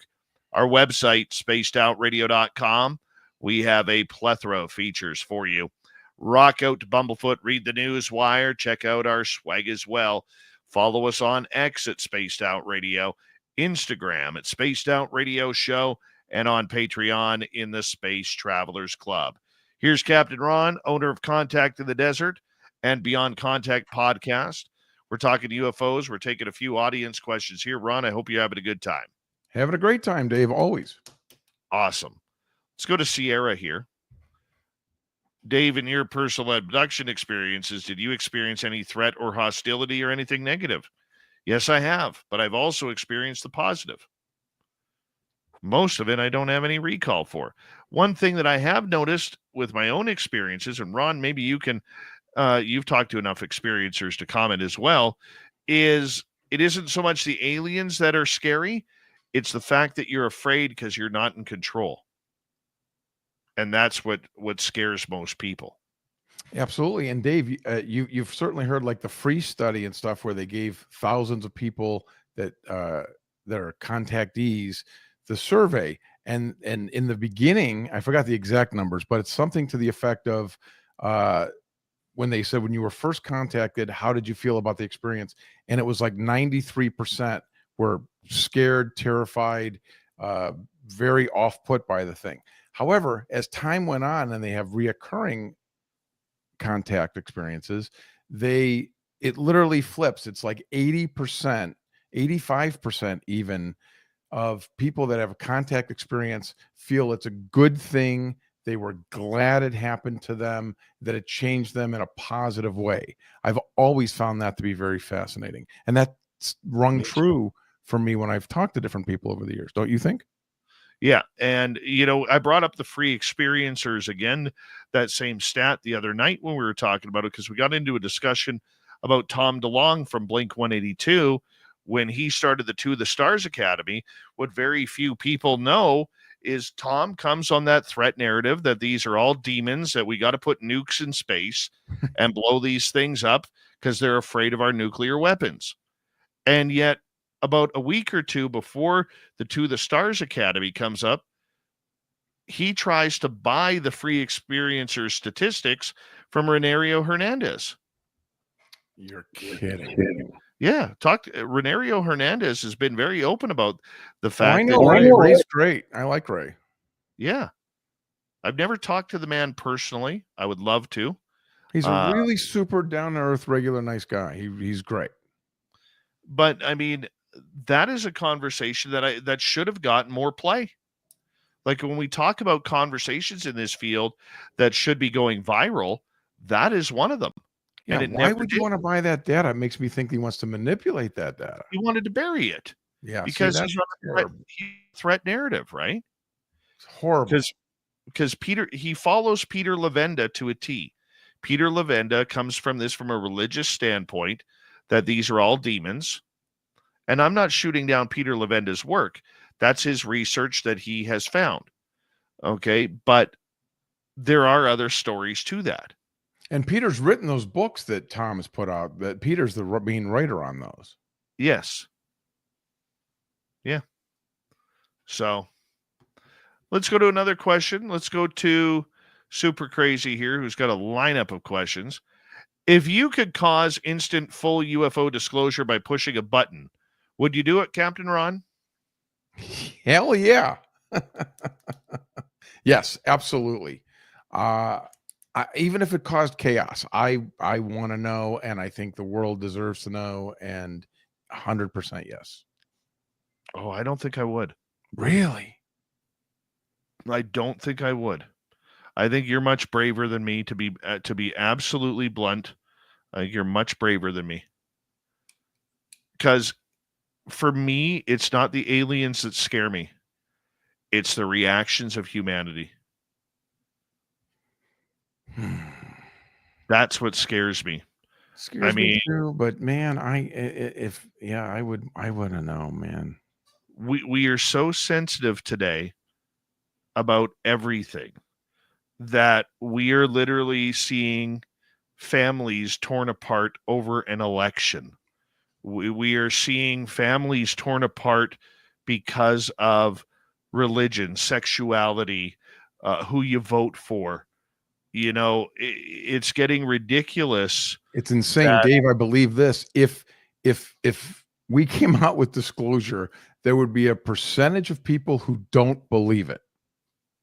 Yeah. That's insane to me, but I guarantee that's true. That's manipulation too. Yeah. Right? Total manipulation. Let's go to Super Crazy again. How do you think the NHI themselves tell the difference between real and fake pictures and videos?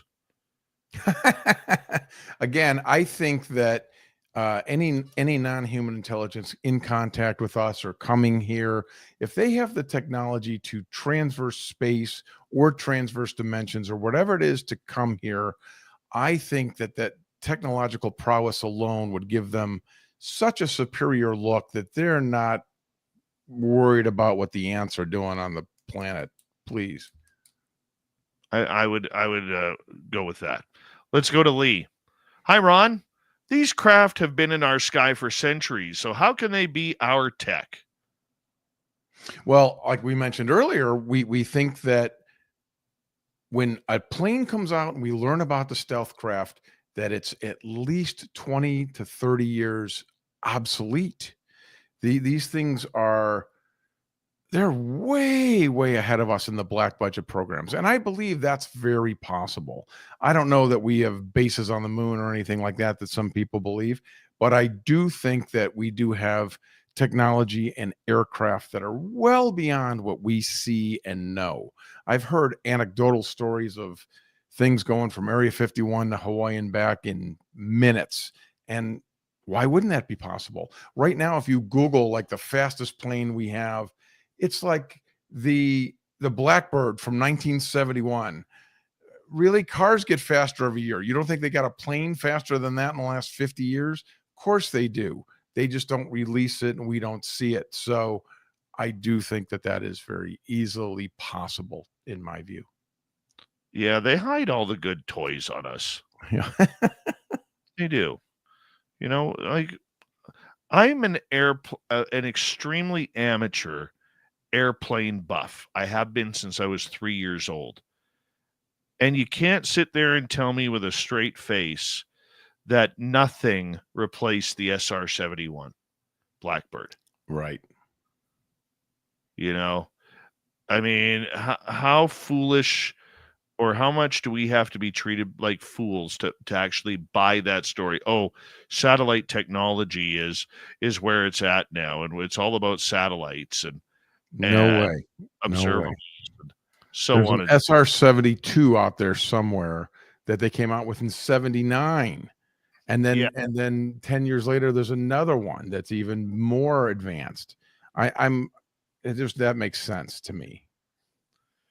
Yeah. And the unfortunate part about it is the people who do know are so buried in their non-disclosure agreements that they will never, ever give up the light of day on what's really going on.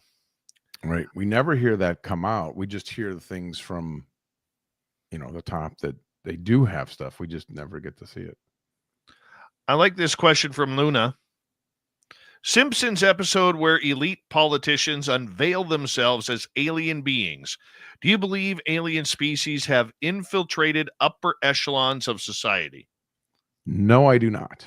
Absolutely not. That's a real stretch for me. I think that's the furthest I could go in my personal view would be that, these talks and this folklore that Eisenhower met with an alien race. There may be possible that we had met with somebody before, that there's been some sort of contact, but I don't believe it's anything like people say, the proliferation of this, or they've infiltrated our society. I don't believe that to be the case personally. No, I see no evidence of that at all. Yeah, I don't believe that rumor either. That really gained traction a number of years ago when David Icke was calling everybody reptilians, and the Right. Queen of England was only her age because she was feeding off the blood of virgin children. I mean, that's where he really, in my opinion, lost a lot of credibility when you start making exaggerations like that. Yeah, those are tough for me. I agree. Yeah, me too. Totally me too. But no, I don't think aliens have infiltrated the governments at all in regards to, wearing masks and dressing up like Donald Trump or Barack Obama or Joe Biden. I don't think that's happening at all. Not at all. I All don't right. think they care. I don't think they care either. Let's go to the next one. Super Crazy is asking, do you think we will get some sort of official disclosure before the year 2030? No, I absolutely not. I would love it. Steve Bassett will differ from my opinion here.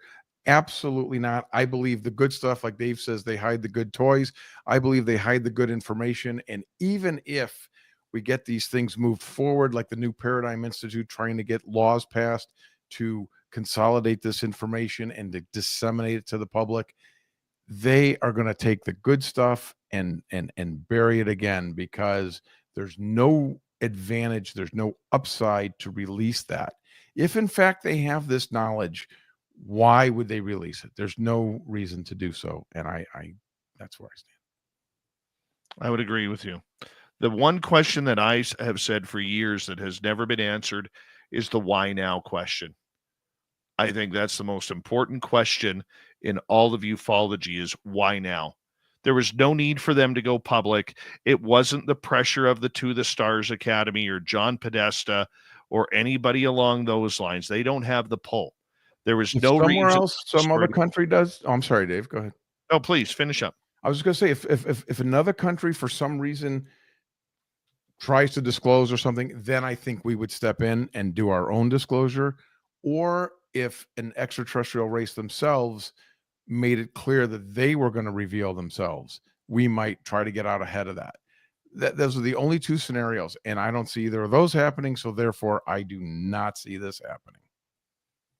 Oh, I would agree with you 100% on that. I think that's just way too easy and logical. Have we lost the logic of what we are doing here? Well, I think everything's upside down now. It just feels like, boy, that pandemic came in and the world is upside down to me.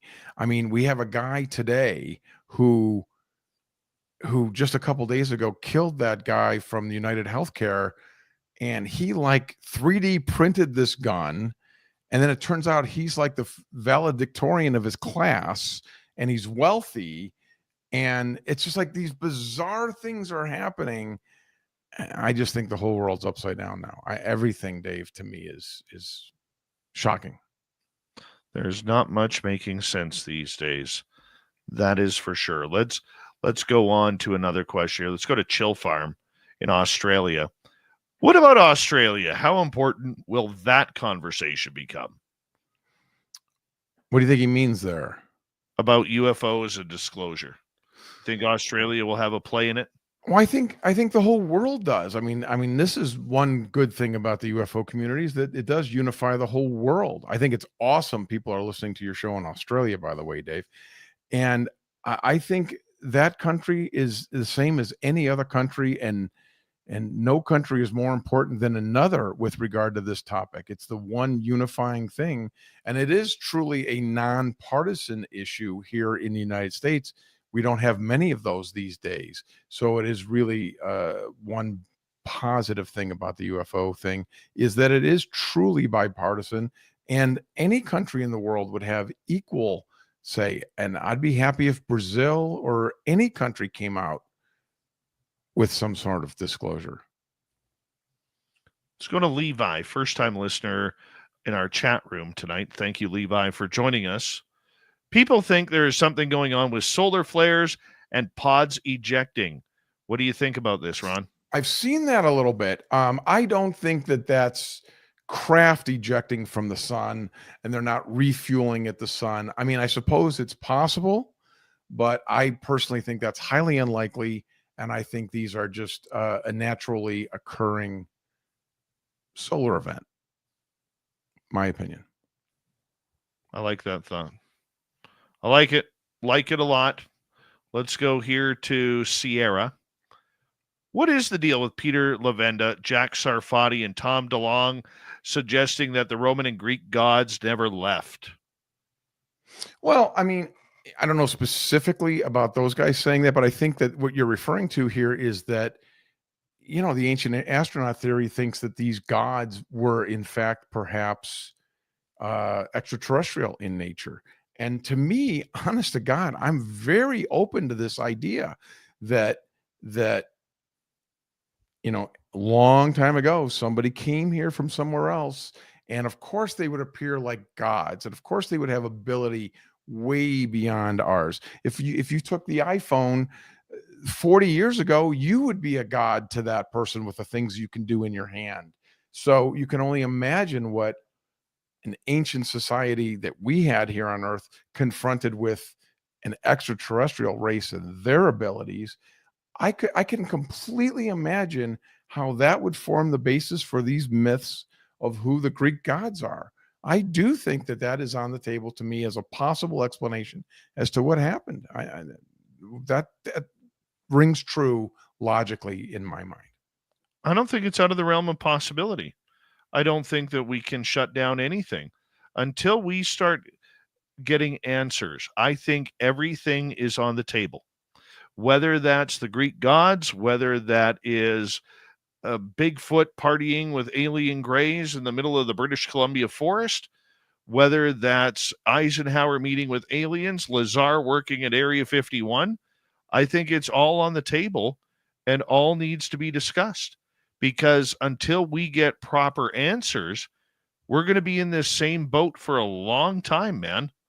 A long time. Agreed. Let us go next to Super Crazy again. Keep asking great questions. These are all great. I love this. Do you think humans have already visited other planets? No, I do not. I know some people think that we have bases and we've been here and there and we have anecdotal evidence from people. I do not feel that that's true. No. I don't know. It's too big. It's too big that we would know about it, I think. And that's a heck of a journey and a heck of a technological thing that I think would have trickled down by now. I do not think that that's no. That one I don't know. I could see the moon. I'm not sure about anything else, though. The moon is a heck of a lot closer than anything else. Yeah. I think we do have bases on the moon. We might have some stuff up there. I'm a lot more open to that because that technologically seems very plausible. I try to keep a very common sense approach to these topics, and planets are far. Yeah. Yeah. I wouldn't age well on a rocket to Mars. I get We're not aging well here, Dave. Yeah, I'm the type of guy where my body gets sore if I have to drive 4 hours to Vancouver. I could just imagine sitting in a seat like that for 8 months in order to get to Mars, only to find out that there is literally nothing there. Nothing. How about people sign up to do that? Do you want to sign up to go to Mars? And millions of people did. That's insane to me. God bless them. Better them than me. Yep. Better them than me. Let's go to super crazy again.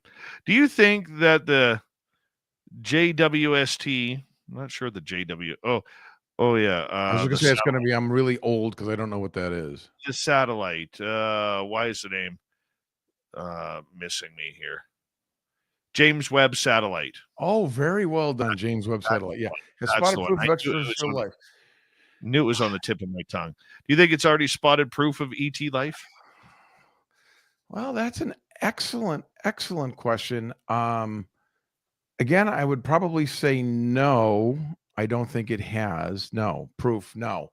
But it has uncovered some incredible things. And every day I see news stories come out how this thing is uncovering new information about black holes, about exoplanets. It's really an amazing piece of technology that's really helping advance us. But I don't see any reason that that's happened. Let's go to Luna. You know of a method that with practice and dedication leads to ET contact? Are we capable of spiritually calling in aliens, Pleiadians real, Etherians, Draconians? At the end there, I say no, no, no, no. Do I know about the, people call CE5 of us trying to make contact. I just actually interviewed Anthony Peake the other day, and he thinks that he's been studying this, and he thinks that some of these experiences people have are actually manifested by the people themselves. So that's an interesting school of thought, but I don't personally really believe in. I've gone to some CE5 stuff. We do it at Contact in the Desert. I don't know that that's necessarily possible. I think we all have our own little thing internally, and maybe we're contacting, in our mind, people who have passed on or whatever. But I personally don't. I'm not open. I'm open to it being possible, but no, I don't think there's a way or something you can do to call this in, although other people do think that's real. I think it's possible, but that's me. I'm a weirdo that way. You're a weirdo, man. That's it. Yeah. Let's go to super crazy again. Do you think JFK was assassinated partly because he was planning to start UFO disclosure? Well, I have heard this rumor. I'm sure you have too, Dave, and it's really, really, really fascinating to me. And super crazy. You should write a script about this, because I think this would be a great, great film. Again, unfortunately, the worst part of my life is everything we talk about, there's no way to know. There's no way to know, and there's no way to know this either. So it's really hard for me to even speculate on this. I would say no, that there's probably more to it, but it is fascinating, and it would make a great story. I think we're just wishing. Yeah. On that one. Final question comes from Jazz. What do you think about the binary messages? What are those? The ones on the Rendlesham craft? Yeah, I believe so. I think the Rendlesham, if that's what you're referring to, I think that is one of the most credible cases out there. I've interviewed that guy, Pendleton. What's his name? Jim Peniston. Peniston. I mispronounced it. I'm sorry. Jim Peniston. Multiple times. He seems extremely credible to me, and he had the presence of mind of writing this down and taking those copious notes at the time. I think that is an incredible story. I think it's one of the best cases we have. It's truly the European Roswell, and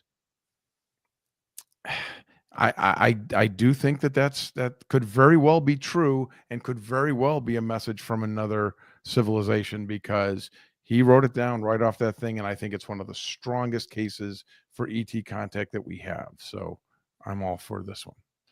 Love it. Ron, it's been a pleasure to talk to you on Spaced Out Radio again, my friend. A lot of fun, buddy. try and tighten up our timelines, and we could do this a little bit more often, my friend. But congrats on Beyond Contact, your great podcast, and Contact in the Desert coming in May. Coming up next on the show, Swamp Weller and Robin Haynes with the UFO or the Crypted Report. We'll be right back. You're listening to Spaced Out Radio with your host, Dave Scott.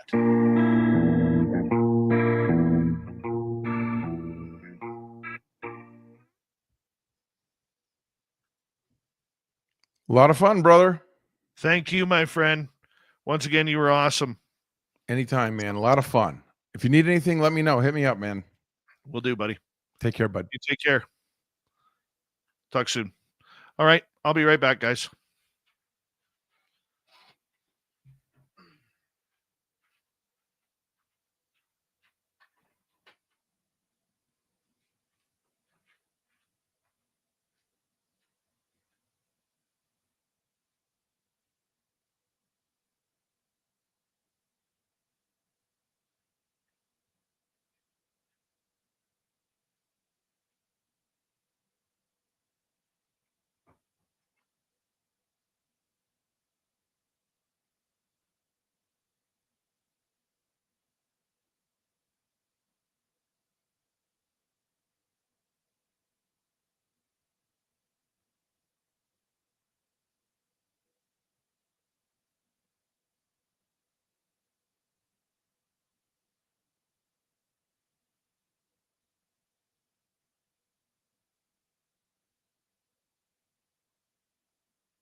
All right, I am back. Just going to charge up my phone here.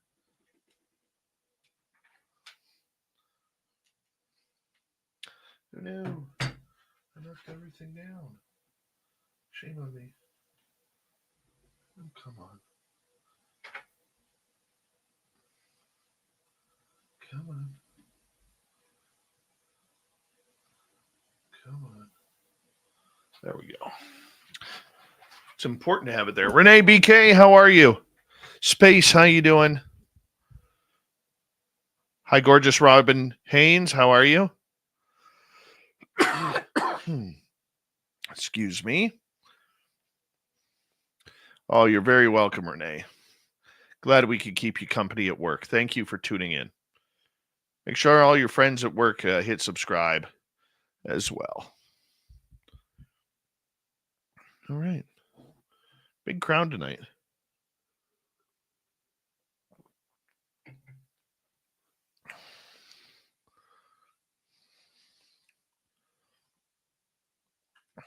Good to see everybody here. Good to see everybody here.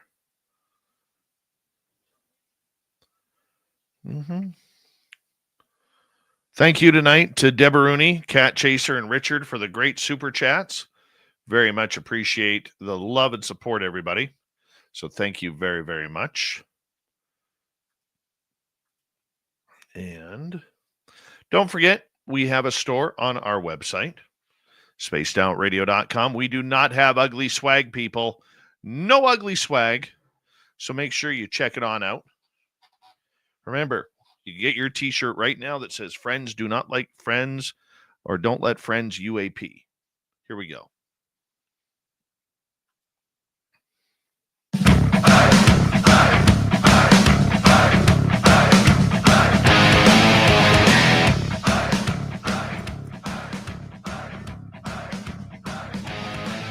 Here we go with the third and final hour of Spaced Out Radio tonight. My name is Dave Scott.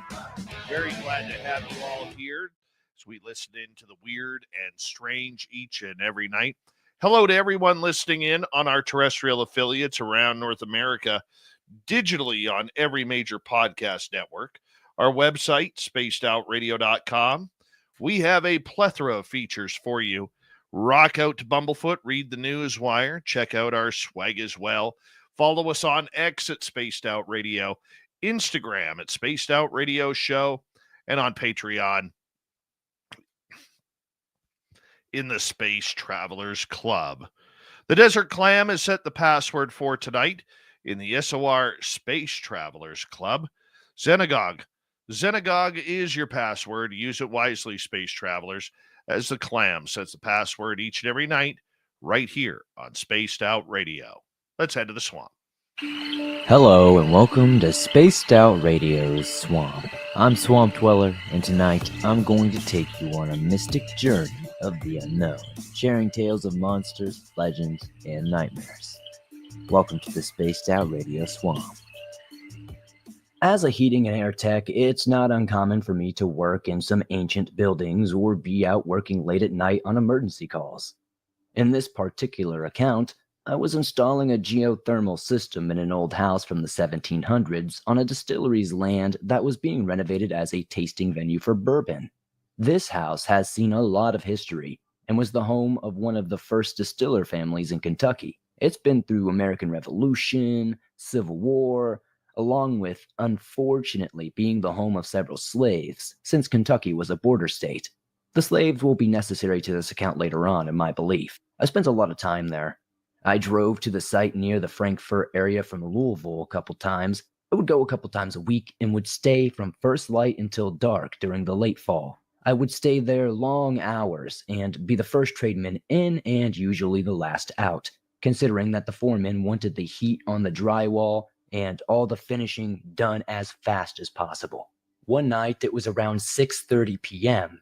Because of the time of year, it was already pitch black outside. I installed a dehumidifier in the cellar before packing my tools and heading home for the night. I looked down and focused on ensuring I had all of my tools in the low light. I heard footsteps in the basement adjacent to the cellar and assumed it was one of the electricians until the man climbed up and into the basement with me. At this point, I was still a bit unfazed, and I figured it was the next shift of safety officers coming around to check credentials and ensure I had the proper safety orientations. I was still looking at the dirt floor, picking up pieces of metal and wire from my workday, and without glancing up, I asked, "Hey man, how's it going?" and was met with silence. I looked up, confused, since it was unlike any of the safety officers I know, who generally were pretty chill and talkative, to ignore me. But it wasn't actually anyone I had known. It was a tall and lean young black man around my age, and as I looked at him closer, my eyes adjusted to the low light. I could tell his clothes were very old and ragged. We both each nodded cordially at each other, and then he vanished right in front of my eyes. This experience didn't freak me out necessarily. We had a mutual understanding of wanting to be seen and understood for our work. However, another night I was finishing up some work in the crawl space and encountered a more malevolent type presence or creature or whatever.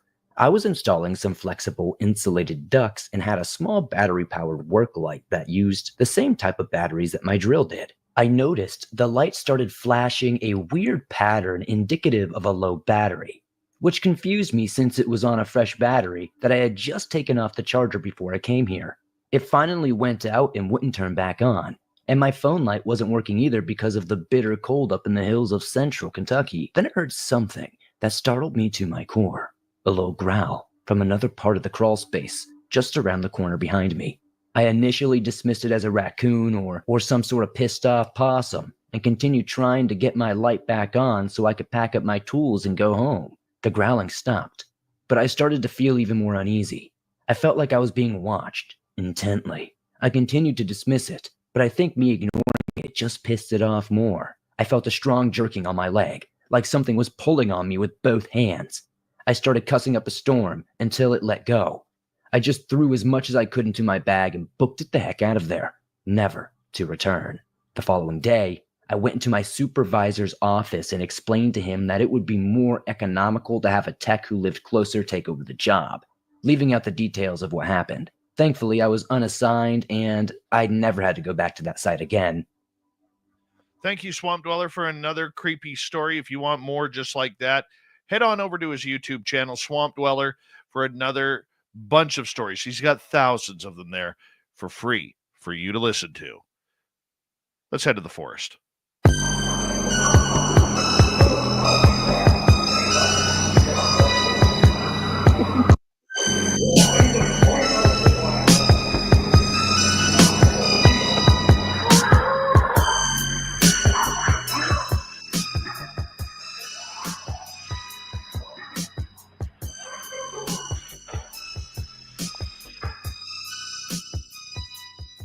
And with that music, it means that Robin Haynes is here for the Crypted Report and another great time that we will have with her until the end of the show. Robin, welcome back to Spaced Out Radio. Thank you. I love being here. Well, I should hope so. We love having you here. Love having you here. Well, it's getting to the point where it's almost winter time, getting close to that solstice, snow flowing around all over North America. And where's the big guy hiding? They are still, the reports that I'm getting, not only from my clients, but through people that I talk to, work with globally in the United States, they are not being quiet. Like, all my contacts are still having a lot of activity.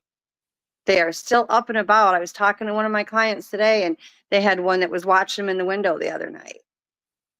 They are not quietly just hiding out. Do they go at times where they're quieter? Yeah, they do. But people seem to think that not that they can't get quieter with the weather, but it's not always weather related. They have lives. They have things to do. These are a type of people. These are not some, animal running around like a rabbit or a bear or a fox. These are a type of people. They have things that they have to do for the clan. They have things that they have to do to provide for the clan and to keep the clan going, no matter what the temperatures are. Now, I'm in South Carolina, and where it's been cold and a little bit rainy, we don't have the snow, although they are calling for it at some point in time this year. They haven't slowed down here. They're just as active, if not more so, because it's not as hot out. I've had my neighbors have seen a couple wandering around. They've heard the noises from them at night. I have a fenced-in backyard, and I have these very heavy buckets back there that my dogs, well, I keep watering for the dogs. So when the dogs go out in the backyard, they have water out there. I got up the other morning, and all these heavy buckets have been taken out of the backyard and are out going back towards the woods. They're not even in the fenced-in yard anymore. These are not a bucket that a wind could blow, and we haven't had any major winds. These are heavy buckets, and the fence is 5.5 foot tall. So, and they are tossed over in the weeds, they're tossed in the back, they're all over the place, and a lot of my contacts are like, I haven't seen them slow down. They may be quiet for a couple days, but they're still, you're hearing them, we're seeing them. One of my clients put out food for them for Thanksgiving. They took that. So they're out there. They're not staying quiet. They're still mobile. Are they moving around with food sources? Oh yeah, they will. You get in Colorado's area, and it's very common for people to talk about seeing them, following the elk on Pikes Peak. Those are just scouts. Those are not the whole clan following them. There might be 4 or 5 of them. There's scouts and there's hunters that the clan has sent to go after that, to bring the food back for them. As food gets scarce, maybe where they're at. They will follow a food source, but the whole clan doesn't move to follow that food source. They, just like when you go hunting, you leave your house in the morning, you go to your hunting area, you go hunt, and then you go back home at night.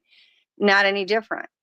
The only thing that might be slightly different is, depending how far away they go to follow that food source, those hunters for the clan might be gone, a week or 2 days or whatever length of time they want to, and then go back.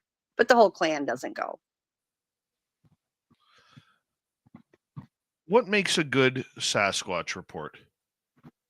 For me personally, I like it when they have the physical sightings, or people will get hold of me and say, okay, this is what they, the structures I built, so I can see it with my eyes.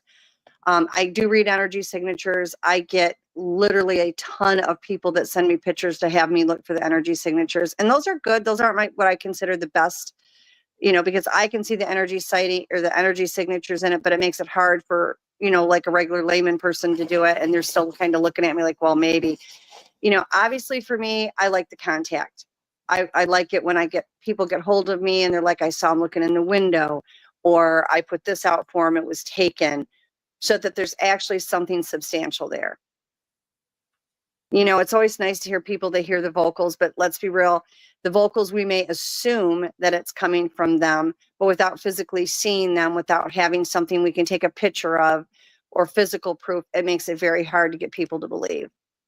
So for me, I get the biggest thrill when I get contacted when people are having the interaction, that going back and forth with them, whether it's, the verbal stuff, gift exchange, footprints. I used to like it if I would tell them I like the structures. I'd get up the next morning and my entire woods would be filled with structures. So I like those physical exchanges. And if people see them do any of the paranormal stuff, that's even better, because then you've got physical proof that, well, as far as somebody's concerned, they've seen it with their eyes. Like I'll get people and they're like, I saw this thing levitate. Or I saw it go. Levitation here for a second. Can Sasquatch levitate? Absolutely. Absolutely. And there's been so many people that have seen this. I'm not the only one. And so when people get to actually have physical vision of these things doing some of the paranormal stuff, I've got people that contact me and they're like, he was standing out in the open, I was standing there watching them, and then it just wasn't there anymore. So now you've got them seeing them physically in the physical form, going into cloaking or shimmering mode, and they've seen that transition. That thrills me every time. I love it, because it takes it from hearsay into an event that they've witnessed. When that happened with my next door neighbor's son, and he was 32 or 34 at the time.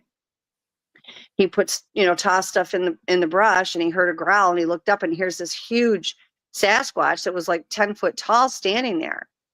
And he just said that they looked at each other, and then he wasn't there anymore. And I said, did he take off? Did he drop down on 4 feet or on, hands and and feed, or did he just run off? And he said, that's what was so crazy.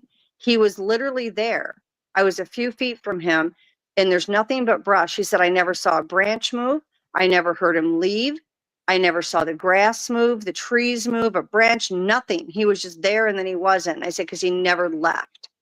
So he literally got to see him phase from a physical form into a complete cloaking, which I've seen. I've had him walk up to me in my yard, and get 10 feet away and do that. So it's just such a thrill, because it's great for me when I have other people that share those experiences, and then they can see it for themselves. How often does this happen? I've never heard of this. You would be amazed how many people I work with that actually get those kinds of sightings. I don't get a lot of people seeing the levitation. I've had probably 5 people in my lifetime besides myself that have seen it. I've had quite a few people that have watched him shapeshift. And so the paranormal abilities, people, it's rare that people see them, but they do. They absolutely do. Most of the sightings that people contact me about is they've seen him walking in the woods, or they've seen him come into the yard. I think as far as them going from physical to cloaking, that seems to be quite a decent number of people, because they come up on them accidentally. It wasn't anything planned. And the Sasquatch don't want to be caught. They don't want, our people kill what we don't understand. And so they just simply cloak. So you would be very surprised at the large amount of people that I get that have actually seen that. I get a ton of people, just an absolute ton of people, especially during hunting season, that are out in the woods and all of a sudden see that predator looking thing moving. Okay. And the thing that's so crazy about that is not only can Sasquatch do that, but all cryptids can do that. It's not limited to Sasquatch. So when you see that predator, again, for people that know how to read the energy signatures, they know what the energy feels like from a Sasquatch, they're going to be more apt to know what they saw. But it looks like that gelled water in the predator. So, yeah. And this time of year is actually, you would be amazed how many sightings I get contacted about. As hunting season is into effect, and we've talked about this, Dave, on previous shows, they tend to follow the hunters for a couple of reasons. They're going to have sentry guards that are going to watch the hunters because they have a weapon, and they want to make sure they're not going to come towards their family. So they're going to have somebody watching them anyway. And then when they get prey, whether it's they're shooting a deer, a hog, a rabbit, turkey, whatever, they're going to follow it. If they can get to that food before the hunter can, they'll snatch it in a heartbeat. So we get a lot of activity, a lot of confirmations around those times. So at this time of year, do they hibernate? Absolutely not. These are not a bear. These are not an animal. They don't hibernate any more than we do. But you need to look at it like this, okay? Our people, when it gets too cold out and it's snowing or raining or the weather's horrible, we stay inside. We stay inside where we're comfortable, where we're dry, watch TV, eat, whatever we want to do, but we stay inside. You don't see as many people walking around outside and going for walks in the woods because the weather's so bad. They're not any different. They 100% do not hibernate. They 100% do not migrate. The only thing that you're going to get, that if you want to call it migrate, you can, but it's not a migration, is if and this would happen any time of year, if they've really hunted out the area that they hunt in, they may go to another area to stay temporarily while that first area, the prey animals rebuild, and they may go back and forth. I have one that is actually from Florida, and ended up, her mate was in Michigan, and she would go sometimes down to Florida where it was better weather, but they don't migrate. That's absolutely incorrect. They will go and follow the food source. Like I said, they'll have the hunters or the scouts, but migrate, no. And I've asked them, because people have asked me that a lot over the years, and I have several that I not only mind speak with, but I verbally speak with, and I've asked them, and they just laugh at me, and they're like, no, we're no animal. I'm like, okay. Okay, so are they territorial? Oh, absolutely. just like we are with our homes. You know, we have our property lines and we have our property and we take care of it, and we have people that trespass. We're not too thrilled about it. They will do the same. You know, they will share territory with that clan. And there's a lot of confusion when it comes to the dogmen with the Sasquatch on territory. I have a lot of people that will come up to me and say they will not share territory. Then I have just as many people that come up to me and say, yes, they will. The truth of the matter is, it goes both ways. Okay. We have people in our world that don't want neighbors. Okay. I'm one of them. I have neighbors, but where I'm moving at, I won't have any neighbors at all, which I absolutely love.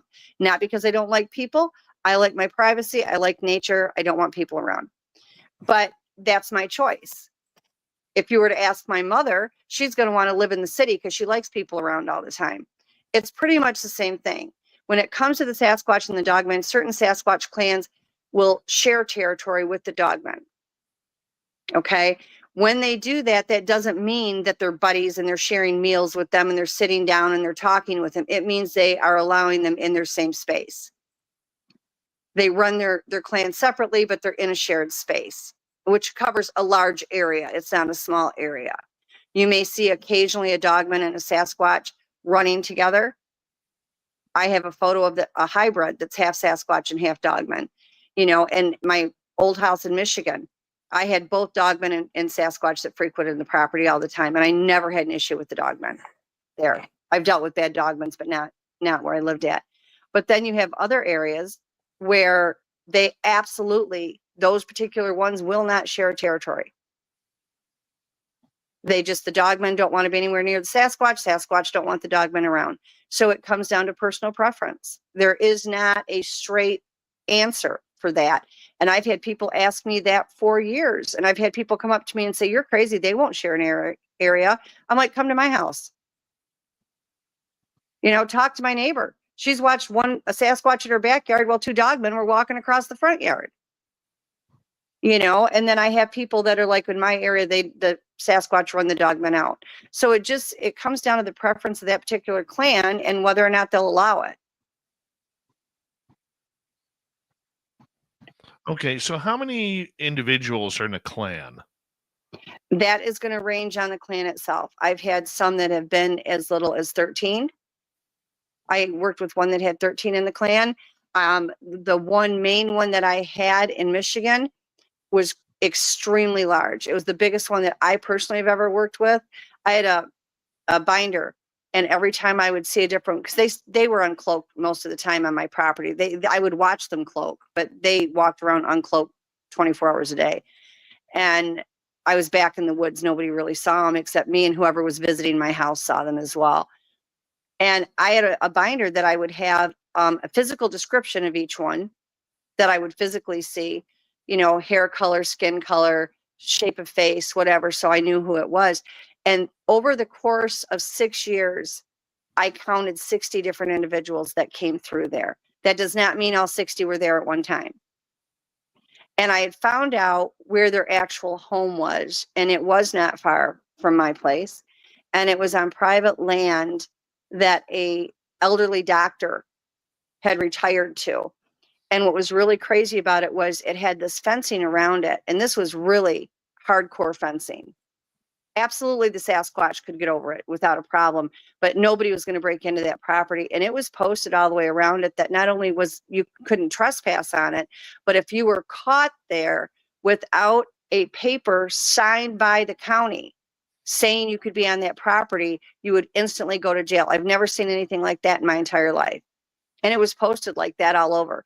Very deep woods. And I actually saw them at one point. I used to see them come from that direction.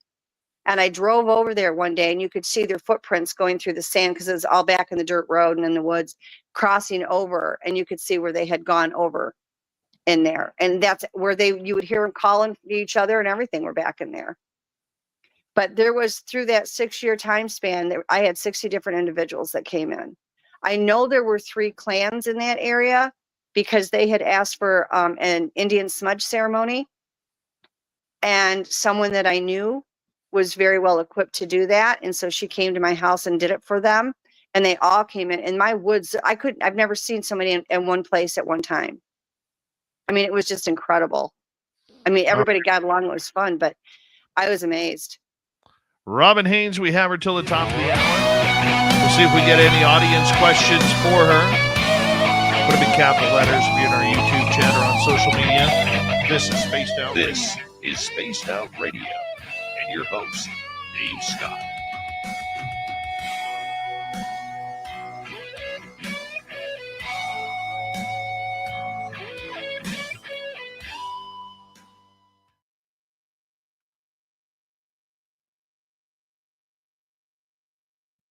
Beauty. Good start, Robin Haynes. Thank you. Yeah, it was crazy. We had so many coming in and out of there. When we did that smudge ceremony, those woods were lit up like I've never seen it in my life. Like you literally, it was wall to wall everywhere. And we had like 3 or 4 people that were there besides my kids. I wasn't the only one there, and nobody could believe it. I mean, the whole woods, all 360 degrees, were lit up with eye shine. And it was a moonlit night, so you could see them walking around. And no matter where you went, there was more. It was crazy. Never have I seen that many at one time. And they loved it. I mean, we didn't have anybody being aggressive. Everything was fine. Other than that was when they tried to take the pony in the woods, and I tried to stop them. But, you know, everybody got along great. You'd see them doing belly crawls and walking around. And, the kids loved it. I love it. I love it. Yeah, they were pretty incredible. It's been busy here, though. They've been walking around a lot in the yard and out in the front yard. And in my bedroom where my window's at, I can look out where my car is at. And there was one out by the car the other night because I saw the head pop up from behind the car. And right after I saw the head pop up, the dog sounded off. You know, and so I got up and I went to the window. And it looked like it had gone on its belly and then went back over to where all the brush was at, and it was gone. But we get deer in the front yard, and they're forever watching the deer come into the front yard. And if you look over in the bushes, you'll see eye shine, you know, because they're stalking the deer. I wish I was that close. Yeah, I had the baby. I think it was last year. There was a doe and a fawn out there, and she walked down the driveway and I live on like a 2-track dirt road, and she was out in the yard going towards the woods on the other side. And I happened to look out there, and it looked like a statue, and it was a youngster that was sitting there. He was sitting almost like he was Indian style or crouched down. And he was sitting at the end of my driveway watching her. And the only thing I can think of, the parents did say, I asked what he was doing, and they said he was learning to hunt. They had to have tranced the deer because he went down on his belly and slithered all the way across the road there and went right around the legs of the doe. And it was like she didn't even realize he was there. And he didn't try to kill her or anything. It was just like, I think, you know, I said to them, I said, what is he doing? And they said, look, we're teaching him to hunt. But he never killed it. He didn't kill the fawn. He didn't kill her. He just did the belly crawl over to her. And then he sat there and stood up and kind of looked at her and cocked his head around. And then the deer went into the woods, and he just followed it into the woods. And then the parents followed him. It was crazy. The stuff that goes on at night when we're all in the house is mind-boggling. Like, I had security cameras up, and I only did it to watch the wildlife. I wasn't even trying to get them on camera. And the stuff I saw with them in my front yard, I was like, this is literally Grand Central Station. I had no idea. They were walking in between the cars. And Janice Carter was at my house at the time. And we had the app for the security cameras on her tablet and on my tablet. And we both were in different rooms of the house. And we both sat there and watched them walking in between the cars, and all around there's a black one and a white one that was out there. And they were just having a ball. I watched another one night come up the side of the property, come over by the front porch, steal some of the cat food off the porch that I leave for the ferals, and then walk out in the middle of the yard, and he was eating the bird seed. And, you know, they shapeshift. And he literally, I mean, I saw it, Janice saw it, I showed 3 other people the video of it. He morphed down into what looked like this gigantic raccoon, and off he went. It was crazy. At that point, I knew that they could do it, but that one surprised even me. I was really shocked. I think I had to watch that video like 50 times. We got just over a minute to go here. And see, we got one question for you. Questions for Robin? Put them in capital letters. Hi, Simon. How are you, buddy? They're active right now too, because we have got so many ETs and UFOs up in the skies right now. It is like this. It's never been this much, I don't think, in the history of our world. I mean, it's just incredible what's going on with them. And so the Sasquatch are out even more. So are all the cryptids. Nice. Thank you to Richard, Cat Chaser, Deb, and Mike for the super chats. Greatly appreciate the love. Get your questions, Robin, capital letters, because we're going to start the second or the final half hour right after this. In like 24 seconds. Maybe 20 seconds now. Okay, like 15.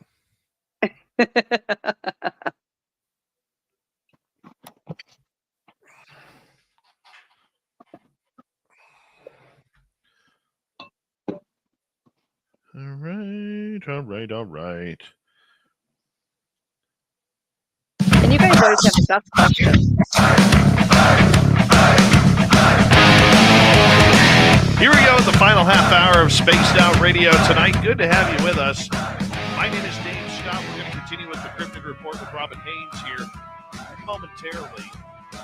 Reminder to all of you that if you missed most of this show or others, you can check out our free archives on YouTube or any major podcast network. Our website, spacedoutradio.com. We have a plethora of features for you. Rock out to Bumblefoot, read the news wire, check out our swag as well. Follow us on X at Spaced Out Radio, Instagram at Spaced Out Radio Show, and on Patreon in the Space Travelers Club. Robin Haynes is here, the moving Sasquatch, looking for food in all the wrong places, looking for food. How you doing, Robin? I'm doing great. I almost sang that. It's always fun here. We were talking about clans right beforehand. Mm-hmm. How come you can have clans pretty much in the same area, except they have completely different attitudes? One could be friendly and curious. One could be angry or just very protective of their area. Why is that? Well, yeah, again, it goes back to the fact that these are human hybrids. They are a different kind of people. They're not our people, but they are a type of people. And just like when, like, let's say you move into a subdivision, you've got some neighbors that you're friendly with. You have other neighbors that nobody goes by their house or to their house because they're crabby and nasty all the time. Everybody has different likes. Everybody has different tastes. You know, some clan leaders will be fine with having nearby clans. They keep a decent space between them, but they will come together at times. I've had 2 or 3 clans show up at one time at my house. I've got, you know, like 3 or 4 that are in the area I'm at now that wander in and out. Are they here all the time? Absolutely not. Absolutely not. But do they show up every now and then together? Yeah, they will. They're neighbors. You know, I've seen clans that would literally aren't even really a clan. It's just one family that stays together. You know, some of the ones that I work with in Texas, as well as some other states, they've got various ones in there, you know, and they will go. The one has a female that's going to go stay with another clan that I work with because she is going to be mated with one over there. So they, you know, they've got the bloodlines and they're not crossbreeding. So it's so individualized. People don't realize that it's not just that I say that because I don't know the answer. I do know the answer. And the answer is very simple. These are a type of human. They all have their own likes and dislikes. It's just like, you know, in our government, every president is different on how they want things ran. Not any different with their clans. And that clan leader is going to determine what everybody is going to do and how they're going to march in that clan. And they will run them each differently. They have their laws that go across the board for all of them. But then each clan has their own individual laws. It's like we have our federal laws that cover the entire United States that we're all supposed to go by because that is the federal law. It's the blanket laws for the entire country. But then we have our state laws. You know, the state laws here in South Carolina are much different than the state laws that there were when I lived in Michigan. I got down here, I didn't know what they were talking about half the time. And it's the same way with them. You know, so I mean, that's the easiest way to compare it is the state and the federal laws that we live under. They have the laws for them across the board, and they have their own individual clan laws. Love it. Love it. All right, let's move on to a question from our audience here for you, my friend. Let's go to Rat Sass. With the rains we are having now in the Carolinas, what kind of shelters are they using, if any? They will use several different things. You get a lot of land, wooded areas, whatever, that have broken down houses in it or old barns, and there's nobody around. You know, I mean, they're just broken down. They'll take shelter in that. If they can get a high enough elevation, like in South Carolina, if you go towards Greenville and that part of it, there's mountainous areas up there, and they will find caves, caverns that they'll get into. I know in Michigan, I had some that had underground tunnels, and you would think that those underground tunnels would flood, but they didn't really. Now, where I'm at in South Carolina, there's a lot of rock walls. And I've literally, and I know you guys, this sounds crazy, but I've seen it. I had people with me at the time that I saw it. They literally open them up, go inside it, and you watch the hole close behind them. It's just another ability. It's just like opening a portal and closing it behind them. You know, if it gets that bad, the weather's that scary where they're in risk of being flooded, they'll portal out. The ones that don't use their paranormal abilities will ride it out, but they will go in these abandoned houses and abandoned barns, anything that they can make shelter out of. The one shelter that not one, there was 8 or 9 of them in there at the time. They actually took me to where they actually live, not these temporary shelters that we see all the time with structures, but where they actually live one time. These nests that they created, and I call it a nest because I don't know what else to call it, were built 4 to 4.5 feet off the ground. All sides of it, except the small opening in the front, were trees and branches that were woven together and over the top. This thing was airtight. It was raining like crazy outside when they took me there, and yet it was 100% dry. It was absolutely incredible. It was probably in my lifetime the most incredible thing I've seen when it comes to them. And they were massive. They were the size of a 2.5 car garage. They build these things, and they are warm. They are weatherproof, and you'll never find them. And when I went to go there, I didn't know they were there. I couldn't penetrate the woods to get in there. They had to get me in there and get me out. And they are 100% watertight. They are not like what we find when we see where the grass has all been pushed down. Everybody's like, oh, look, it's a nest. That's just something they slept in overnight. It's a temporary thing. The teepees, temporary things. Not that they can't make a teepee and sleep in it a few nights. That is not their beds. That is not their homes. These things are massive. They had 8 or 9 of them at the time, and the back end of them all faced the middle so that the openings faced out in a circle. So there was no way anybody could come in there and surprise anybody because they would be caught. But they were big. Like, these were the size, honest to God, of a 2.5 car garage. They were built off the ground. There was sides on them, and it was all branches and trees woven together and woven across the top. And there was no precipitation that was coming in there. And the temperature in there was so much warmer than it was when you got out of the woods. I mean, they were very skilled at how they do it. And it was completely hidden. That place has been there as long as I can remember, and nobody ever knew it was there at all. So they're very skilled at being able to make a watertight place for them to sleep. One of the group that I work with out of state, I've asked him when we had the hurricanes, because the hurricanes hit his area, and he said the same thing. They were dry. He said, we make sure that, the rain can't get in. They weave these branches so intricately and so thick. It's just incredible. It really is. All right, let's move on to another question. Let's go to Simon in Australia. What is the most amazing thing you've learned from your contact? The compassion that these things have, the range of emotions that they have, because they're higher frequency, They love deeper. They hate harder. They get sad harder than we do. People don't realize the emotions. And when they do what I call the love bubble, because they can project emotions on you, that anybody that's had it done, and I know a ton of people that's had it done, when they push that love on you, I've not found anybody that it doesn't make cry, because it far surpasses the kind of love that we have. It's that much deeper. And I think just knowing the emotional level from them, they're more compassionate than we are. Different things that I've seen them as far as acts of kindness are much deeper than what our people do.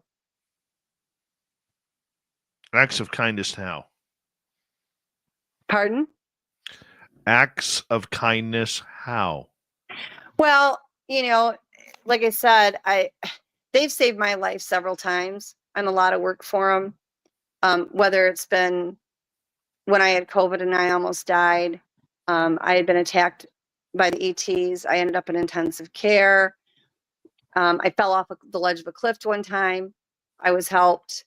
I mean, there's been several situations. I fell off a ledge. I was caught rather than get hurt. And I've seen over the years where they've helped people find a missing child, okay? Help somebody out of the woods that's lost. And yes, we do have a lot of our people that will do acts of kindness, but our people lack compassion. I'm sorry, they just do. I think we have a lot of beautiful, beautiful people in this world, but we also have a lot of them that aren't. And these beings seem to just appear out of nowhere when people are in trouble, and they're compassionate and they help. That puts them at risk, because our people kill, and I say this all the time, our people kill what we don't understand, and they put themselves at risk to help. I've seen them interact with each other. And while, yes, they are really more into the corporal punishment than we are, but the compassion level that they have is astronomical. They've brought myself and other people that I know, one of my dearest friends as well, animals that are abandoned. I have a dog and a cat that were both almost dead when I got them. They brought them to me. I have a friend that has a cat that they brought him, and she was half dead when he got her. Like, there is a higher level of compassion in the kind ones, the good ones. I'm not talking about the bad ones, because we have bad people too. But the ones that are good, the compassion level is just astronomical. But they feel emotions deeper because they're higher frequency.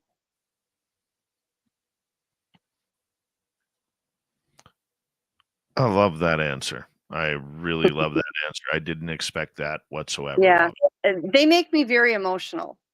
I have put my life, my family, and everybody at times, to protect them, and gone against the grain of everybody. I've been hated. I've been accepted. I've been tossed aside for them. I would not change it. I would do it all over again. Because for everything I've done to try to help them, they've given it back to me tenfold. What's with their gifting when they leave you objects? What is the purpose of that? Well, it goes back to the compassion. It goes back to wanting kindness. Okay. And gifting, to begin with, they used to barter with the Native Americans. Okay. Now, all of them. I mean, there were some Native Americans that did not get along with them, depending on the tribes. But for the most part, they got along with them. And they would gift back and forth. They would barter back and forth. Like, if I leave something out for them and they accept it, they generally leave something in its place. And they gift for a large variety of reasons. White rocks means friendship. White feathers are friendship. Feathers in generally mean a friendship or have some kind of deeper meaning to it. It's just a kindness. In their world, you don't just take. Their laws, their culture, if someone does an act of kindness for you, you do it back. If you want to be friends with somebody, a rock is a very common thing to give someone. Several people, there are people all over the map that have gotten rocks that are shaped like hearts, where they've literally rubbed those rocks with other rocks or various things and been able to shape them into a heart. Like, it goes back to the same thing. Their emotions are at a much higher level than ours will ever hope to be. And it's because of their frequency. Their frequency is so darn high.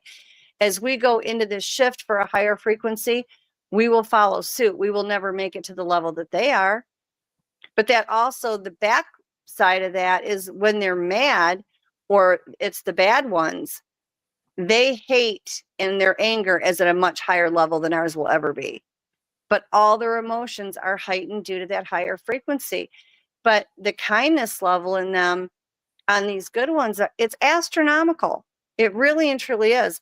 And I've said this before, I would rather be out in the woods with 100 of them that I don't know than 100 of our people that I do know, that I don't know if they're going to be nice or not, and, will judge me or criticize me or you're crazy, and I'm okay with that. They can think what they want, because while they're thinking that, I'm going to be out in the woods playing with the Sasquatch. But they don't have it like that there. The good ones are the kindest things that you will ever encounter. The bad ones are lethal. That's the bad thing about them being at that high of frequency. And this goes across the board on a lot of cryptids. I think the most compassionate of the cryptids, in all honesty, in my opinion, are going to be the Sasquatch. Now, I've had help from dogmen that have been very good to me before. I've also dealt with bad ones, but they seem to be very compassionate too, but they're not as forthcoming with the emotions. You might get an occasional one that is, but they're not as forthcoming. I have one that I work with now that has shown up when I've needed him a few times, that is just absolutely lovely. But it's just that level of compassion. It's just incredible. Why would you need them? In my case, it's a little bit different. The first time I ever got help from the dogman was back in Michigan, and there was a kidnapping attempt that was to be made on myself, because they thought if they put me in a cage, the Sasquatch would come and then they could bag a Bigfoot. And I was given information about it before it happened, thankfully. And I did get help from the dogmen and the Sasquatch to stop it. And the cage that they planned to put me in ended up destroyed. So that was the first time. I've had dogmen and Sasquatch help me if I was out in the woods somewhere and either a rogue came in or one that was not of good intent. They will notify me of it and watch out for me. I've had them when, I get a lot of alien activity, ET activity, and if anything bad comes my way, they usually alert me before it hits, and they literally will stand outside my house. So I've been very fortunate. I've been very blessed. All right, let's get to a question here. See if I can find it here. Robin, do they procreate for its sake only, or did they also do it for pleasure? And if so, how often? In other words, how often is Bigfoot getting laid? Probably more than we are. They are very sexually active, and certain clans will, some of them are very hardcore where they're monogamous with their mate, but there is an awful lot of clans that tend to like sharing each other, for lack of a better word. I actually knew someone whose friend had went down to the gravel pit and was going to, because they would go down there and hang out in the gravel pits at night because they go through the rocks. And he went down there one night and there was an orgy going on. So I know actually 3 or 4 people that have witnessed that. Now, one of my males that I'm very close to, he is very loyal to his mate. He would never even consider that. One of the groups that I work with in East Texas, that is not allowed. That is not permitted. They are loyal to their mate, but they are very sexually active. Not only do they do it for the children, but they do it just because it feels good, kind of like us. All right, let's go to another question. We got 3 minutes. Have you ever encountered the mysterious woman in white and the friendly lizard friend people? I have not encountered the mysterious woman in white. As far as friendly lizard people, I have a photograph of a lizard man. It's either a lizard man or a reptilian. It's got a lizard head on it. That was in my backyard. I had no problems with it. It didn't bother me. It didn't come at me. It didn't do anything. What I do know about them, some that I've mind spoke with, they are not the friendliest of things. They're not anything that I would tell people to try to be chummy with. I don't feel like they have the compassion and the emotional range that some of our other cryptids do. But that doesn't mean they're all going to attack you and try to kill you. They really just don't seem to be as emotional as far as the good emotions. I don't think they're all solid aggressive, but anybody that's interacted with them will tell you they will probably leave you alone if you just stay away from them. And I think you're much better. The one in my backyard, I did not try to interact with. I really didn't know he was out there. I was taking random pictures in the backyard when he popped up. I never felt fear from him. I never felt threatened in any way, shape, or form. As far as I'm concerned, he was probably kind. But it was either a reptilian or a lizard man, but I got a picture of him from the shoulders up, and it was a lizard head on him. But the ones in Bishopville here in South Carolina, I mind spoke with them, and those were highly aggressive. The ones that I talked to, I know of other ones in different areas where they just wanted to be left alone. And if the people left them alone, then they were very comfortable leaving them alone.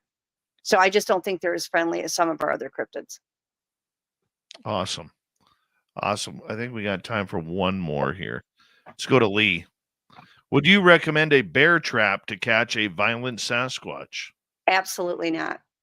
Absolutely not. Number one, these are all linked to each other through a collective consciousness. So you try to hurt one, and I promise you the rest will come. And on top of that, because they are all linked through the collective consciousness, which is what everything works with, even if they were by themselves, you're marked at that point. And they believe in an eye for an eye. And just because they aren't going to kill you outright, they will mentally torment you for taking one of their own. That would be hurting them in one of the most violent ways possible. And there's no reason for it. If it was a violent Sasquatch, I understand protecting yourself. And if you would have to, use a weapon or whatever, do I like it? No. But would I understand it? Yes. The thing is that our weapons really don't work well on them because they are connected through the consciousness, and more come. Your best thing to do if you've got one that's being violent is back out of the situation and just leave. Just leave. Don't try to cross that bridge because they have abilities that honestly, you cannot even imagine that they have. If they want you dead, there is no place you can go that's going to get away from them. All right. Robin, we'll talk to you next week, my friend. Thank you for a great cryptid report. As we say goodnight to Robin and hello to Mr. Ron Bumblefoot Call. Rocking in the background with Little Brother is watching. Bumblefoot is the official music of Spaced Out Radio. Rocking us in and out of every single show. Get your horns up for the guitar god himself. Special thanks to everybody listening in at work, at home, in your cars, wherever you may be. Thank you to everyone in our chat rooms tonight. YouTube, Twitch, LGAP, Facebook, Spreaker, LinkedIn, the Space Travelers Club, and on X, hashtag Spaced Out Radio.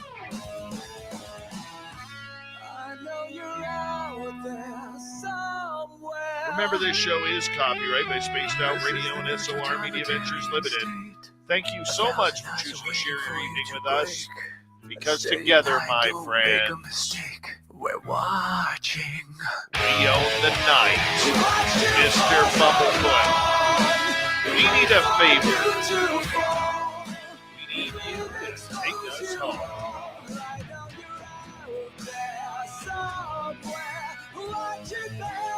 Yes, the Woo train has docked for the night, but soon, my friends, we shall ride again.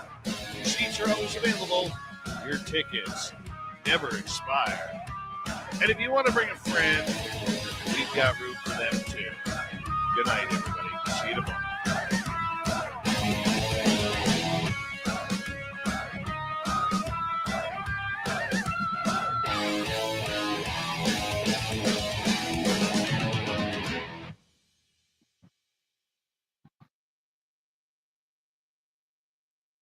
Parfait.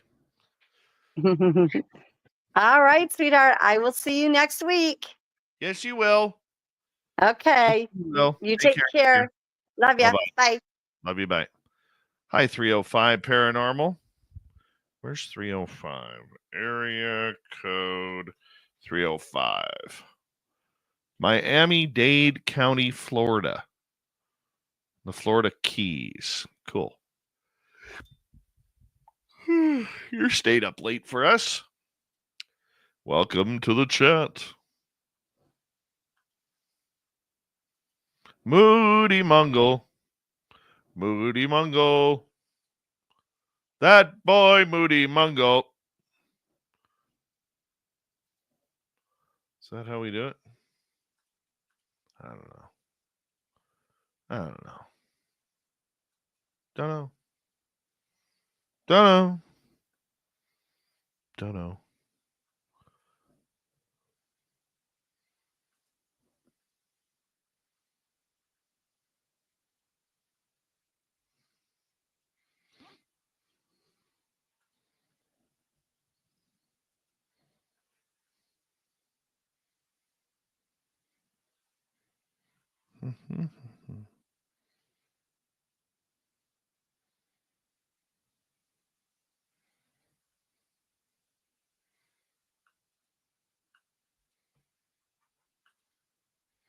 Mike Bothwell. I think I'm going for a beard trim tomorrow. That'll be fun. A good Canadian kid, Mike Bothwell. Bombshell Bummer. Bombshell Bummer.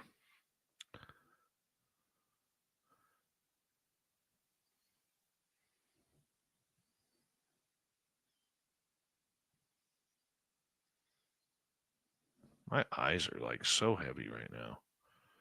All right, let's get this shit done. Any questions for me to help keep me awake while I'm editing? Please help. Please help.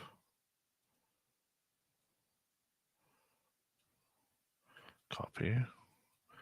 Paste.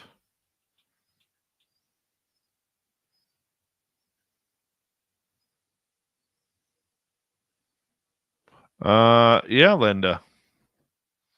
Yeah, looking forward to it. One of my friends here in town, he just opened up his own barber shop and he does beards, so I'm going to go check it on out tomorrow.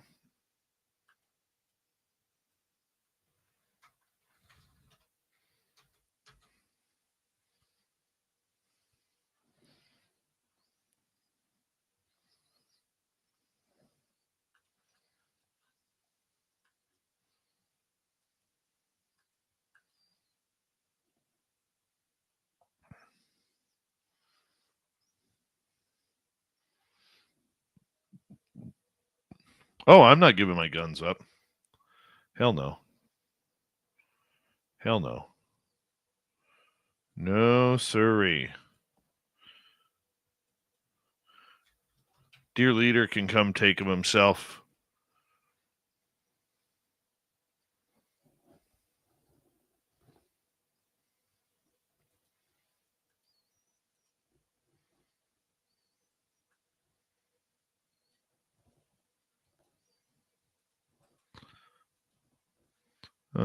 Ethanol. Any recent podcast you've been a guest at?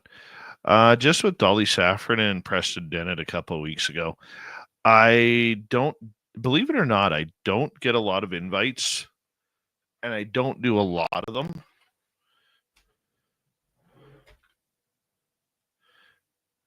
The weird answer that I get, the reason why I don't get a lot of invites, is people think that because this show is considered by many as one of the larger shows out there, that I won't make time for them. Thank you, Yennefer. I combed it myself. Have you ever been on an inland steamboat trip down the lazy river? Nope. Nope. Although I have been on a duck boat in the Three Rivers area of Pittsburgh.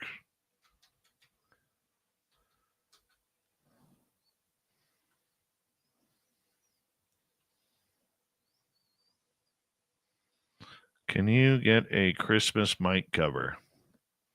We'll see if we can figure something out. We can maybe jimmy something up there for you. Just to make you happy, majorly. Because I know you're all about the happiness. Happy guy. Happy guy. Duck boat. It's an old military, like a tank that could float. Have you ever danced with a Bigfoot in the pale moonlight? No. No, I totally would, though.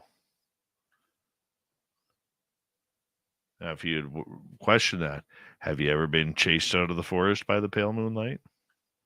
Yes. Yes, I have.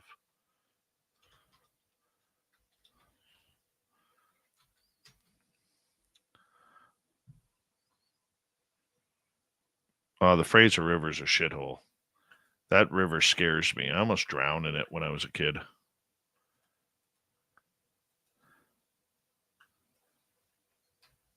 If you blocked off a half mile of the Fraser River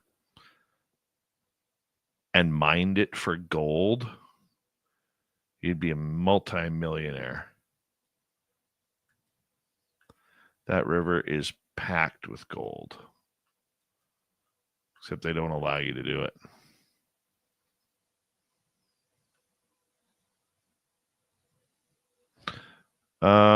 Why does the Fraser scare me?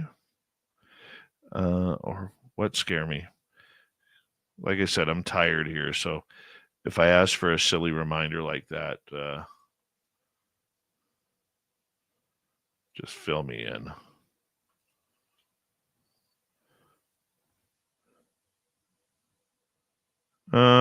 Doug's been gone for a year and a half. Him and Shadow got put down together. They were good doggies. But now I have a little chihuahua named El Guapo. Translate the Spanish to handsome.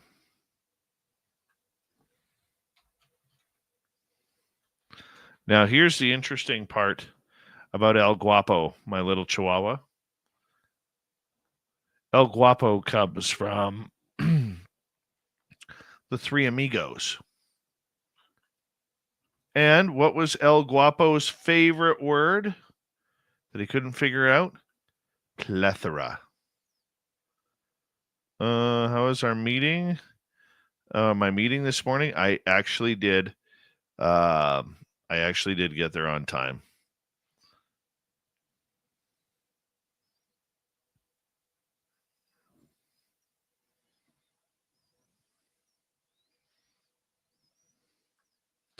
Yeah, we call him Guapi for short.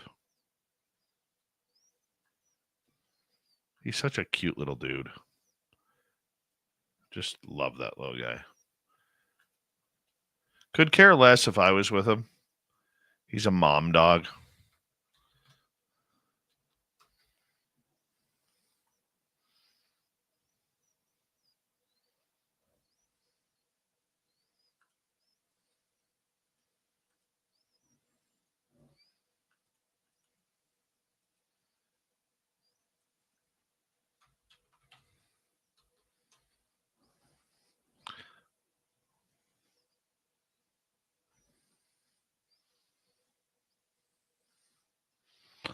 No, I didn't streak around the table.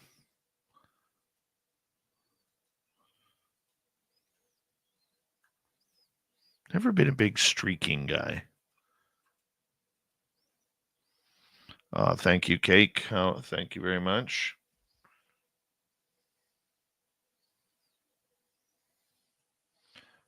Well, I appreciate that advice.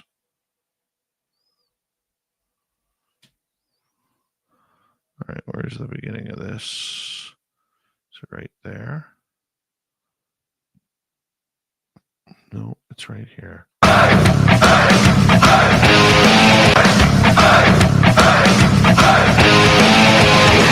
Here we go, the final half hour of Spaced Out Radio tonight. Good to have you with us.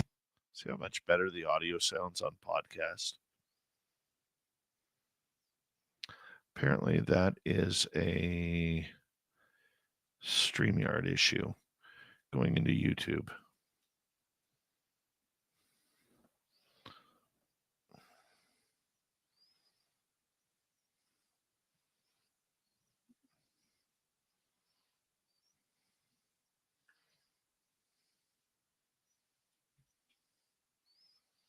There we go.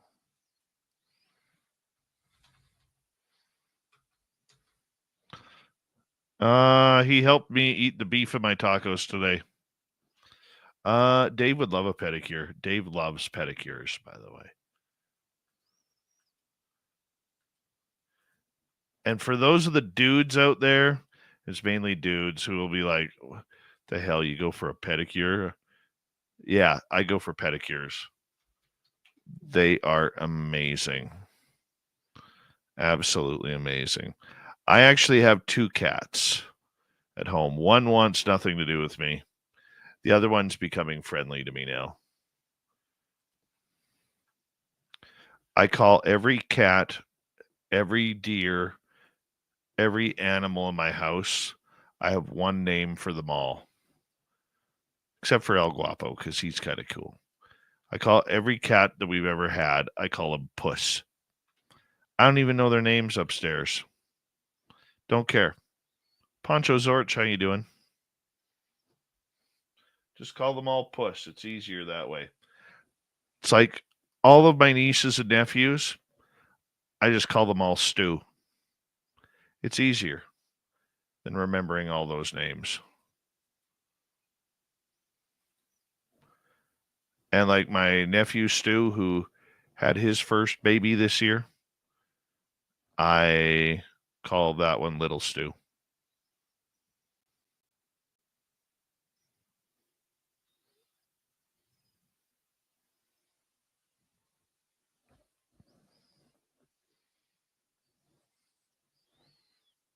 No, I like football. I don't like soccer. American football, that is.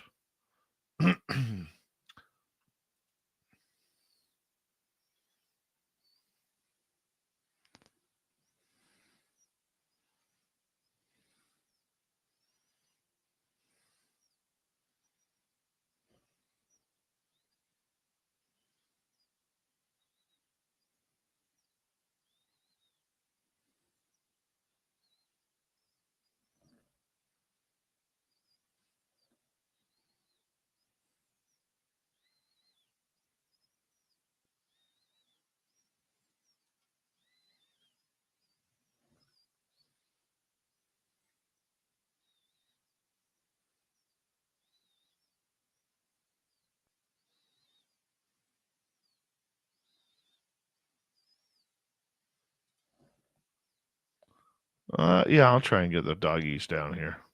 Cats don't come down here, though. I don't want cats in the studio. The NFL's always paid taxes.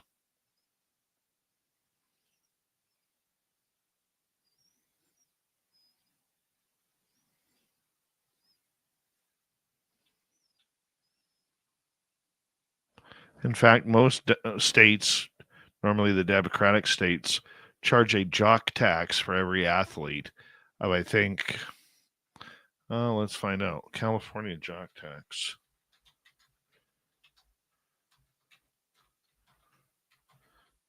So every athlete, for a player who earns more than $10 million,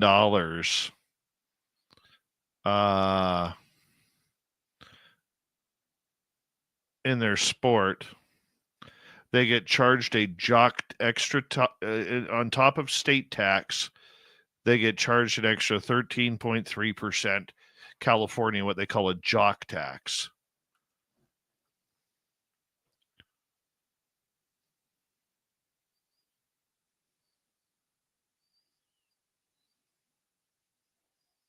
We still pay taxes.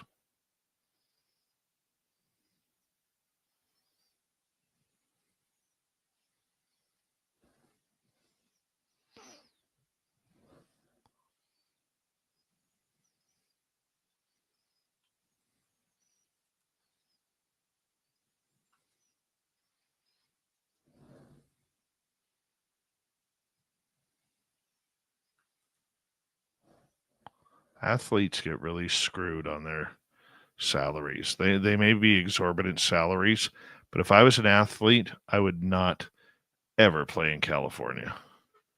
Too much tax. Or New York. Or Chicago.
Any other questions?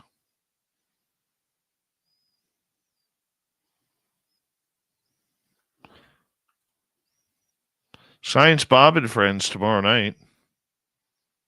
That's going to be kind of cool.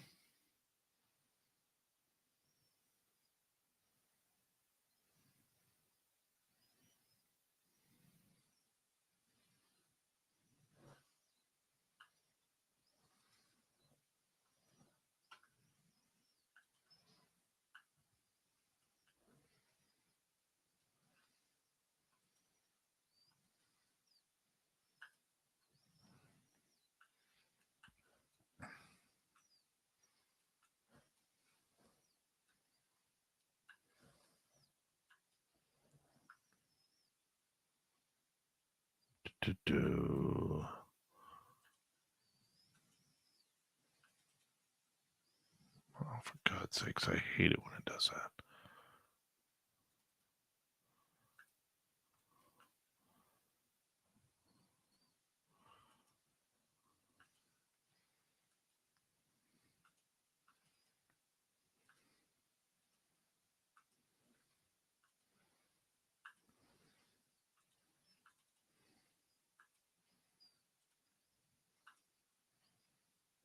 All right. Science Bob tomorrow night. I'm going to get going here. I'm pretty tired. Thank you to all our new subscribers. If you are new here, do us a favor, hit subscribe, ring that bell. We'd really appreciate it. Thank you tonight to Cake in a Cup, Mike ×2, Deborah Rooney, Cat Chaser, and Richard for the great super chats. We'll see you all tomorrow for Science Bob. And don't forget to leave a comment after the show. Good night, everybody.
Stay healthy, my friend. You too. If you need bail money, give me a call. Always, Dad. Take care. You too.